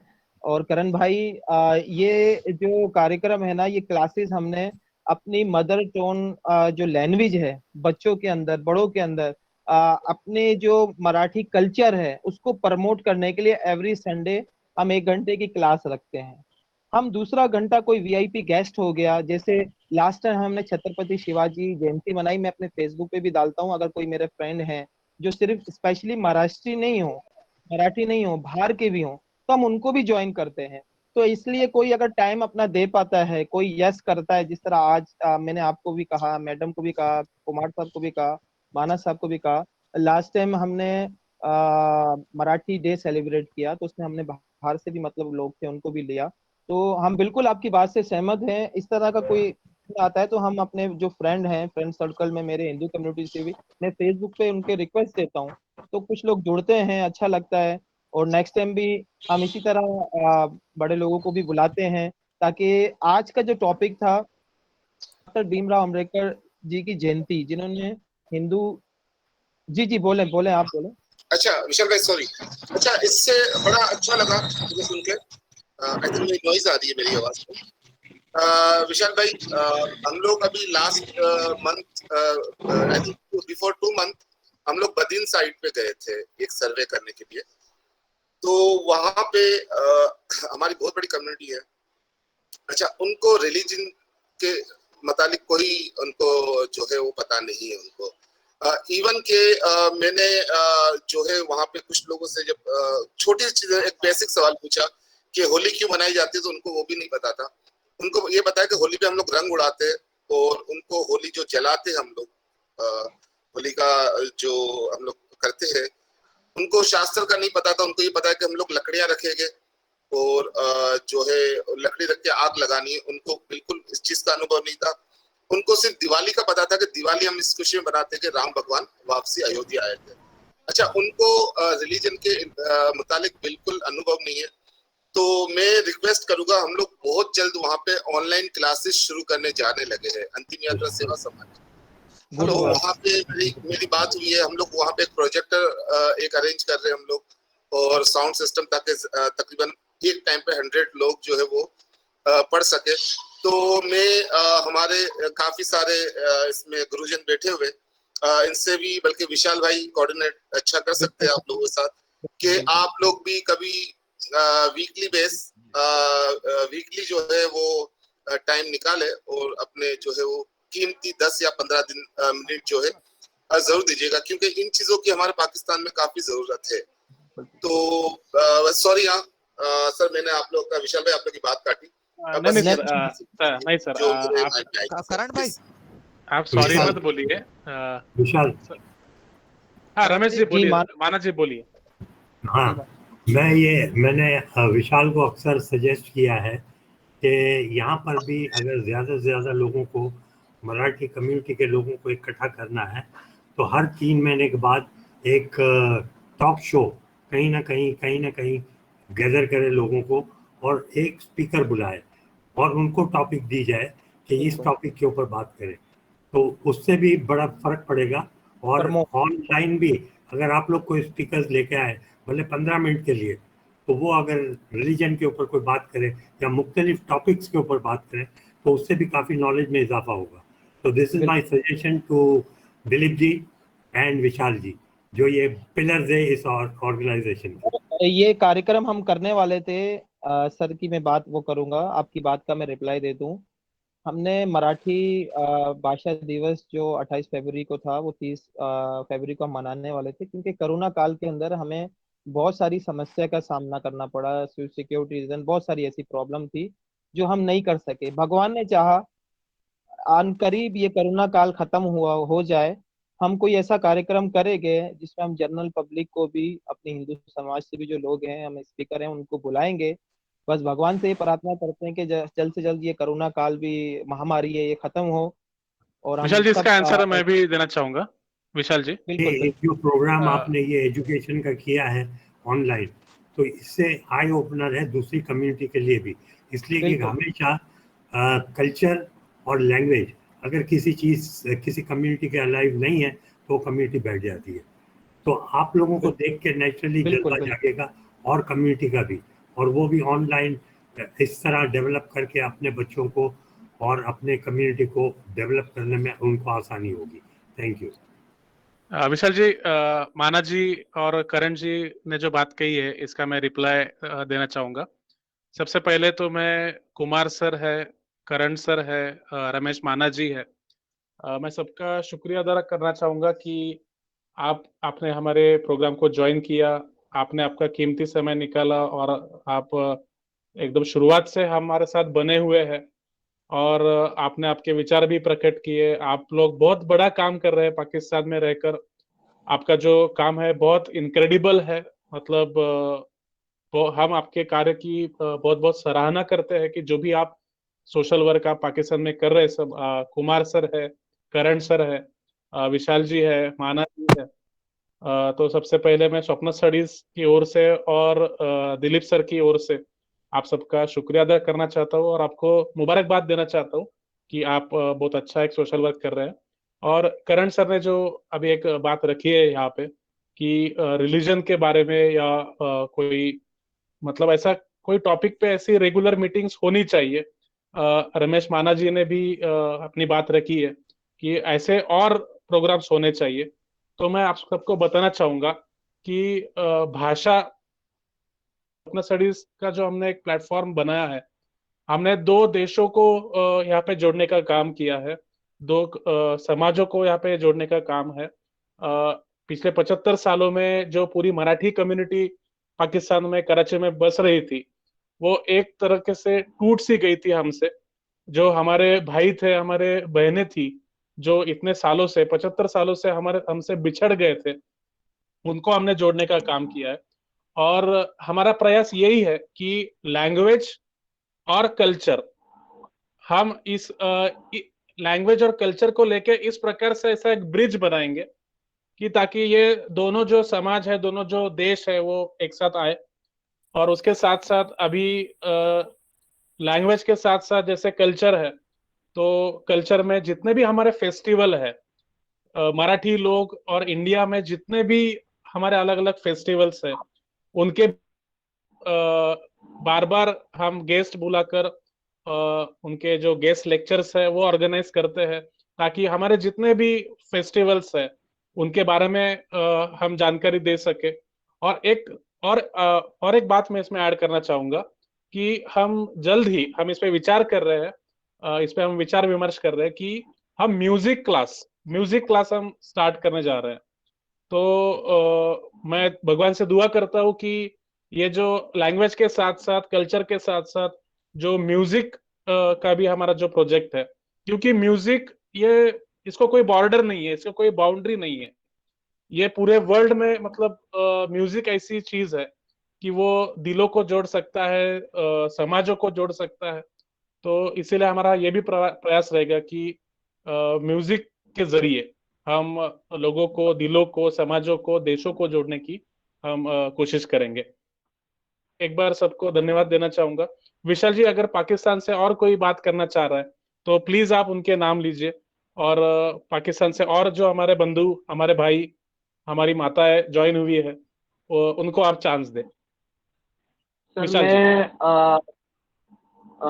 मुझे सामने कोई अभी तक मैसेज तो नहीं आया, लेकिन अगर कोई बात करना चाहे तो प्लीज मैं वेलकम करूंगा। स्वप्निल सर से कोई बात करना चाह रहा हो, मैडम क्या ना, अगर कोई है तो प्लीज आप वो सामने आए और बात करें।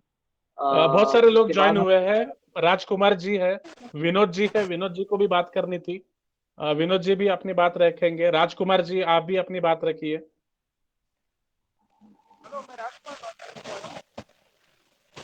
आपकी आवाज क्लियर नहीं आ रही है। अभी आ रही है अपना?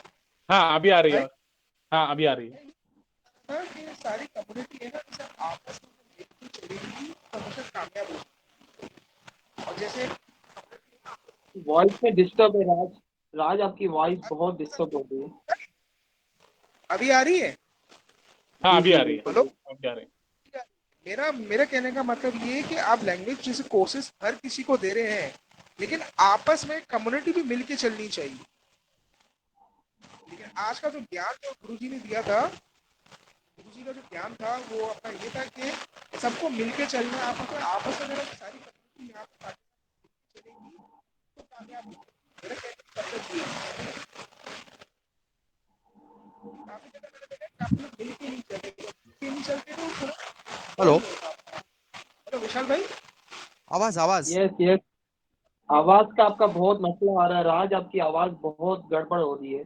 अगर आप मतलब वो पीछे डिस्टर्ब बहुत हो रहा है, खुर मतलब हो रही है। अगर कोई और भाई अगर कोई बात करना चाहे तो प्लीज, उसके बाद हम क्लोजिंग सेशन पे रखेंगे, क्लोजिंग मतलब करेंगे। हाँ अपना विशाल भाई, स्वप्निल सर। विशाल भाई मैं इंडिया से बात करना चाहता हूँ। हेलो, मेरी आवाज आ रही? जी जी बिल्कुल सर, आपकी आवाज आ रही है। हाँ हाँ हाँ। पुराणिक सर नमस्ते, विशाल भाई सबको मेरा नमस्ते। नमस्कार सर, तुमचे मेरा नमस्कार।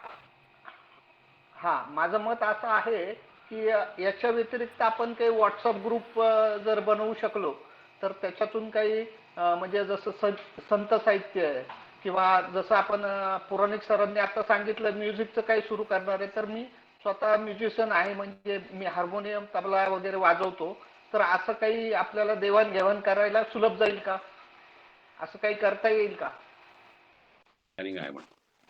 सर आपल्याला नंतर चर्चा करता येईल कार्यक्रम झाल्यानंतर. बर बर, पर्यंत करता येईल. ओके. विनोद जी कराची से बात करने चाह रहे हैं सर हमारे पास। उनका टूट गया है, मेरे ख्याल में विनोद राम जी है, वरुण जी हैं, अगर कुछ ओके। बात करना चाहे श्याम गायकवाड़ जी हैं, अगर कुछ किसी बात को करना चाहे पाकिस्तान से मैं संदीप, नमस्कार, मैं संदीप पारखी बात कर रहा हूँ। अगर 2 मिनट है तो बात कर सकता हूँ? यस सर, बोला बोला संदीप सर, बोला प्लीज। नमस्कार नमस्कार सर, नमस्कार नमस्कार। आपला व्हिडिओ नाही दिसत आहे. अच्छा, 1 मिनिट. सॉरी, आता दिसतोय? हो सर, 1 मिनिट मी तुम्हाला थांबवेल, 1 मिनिट तुम्हाला थांब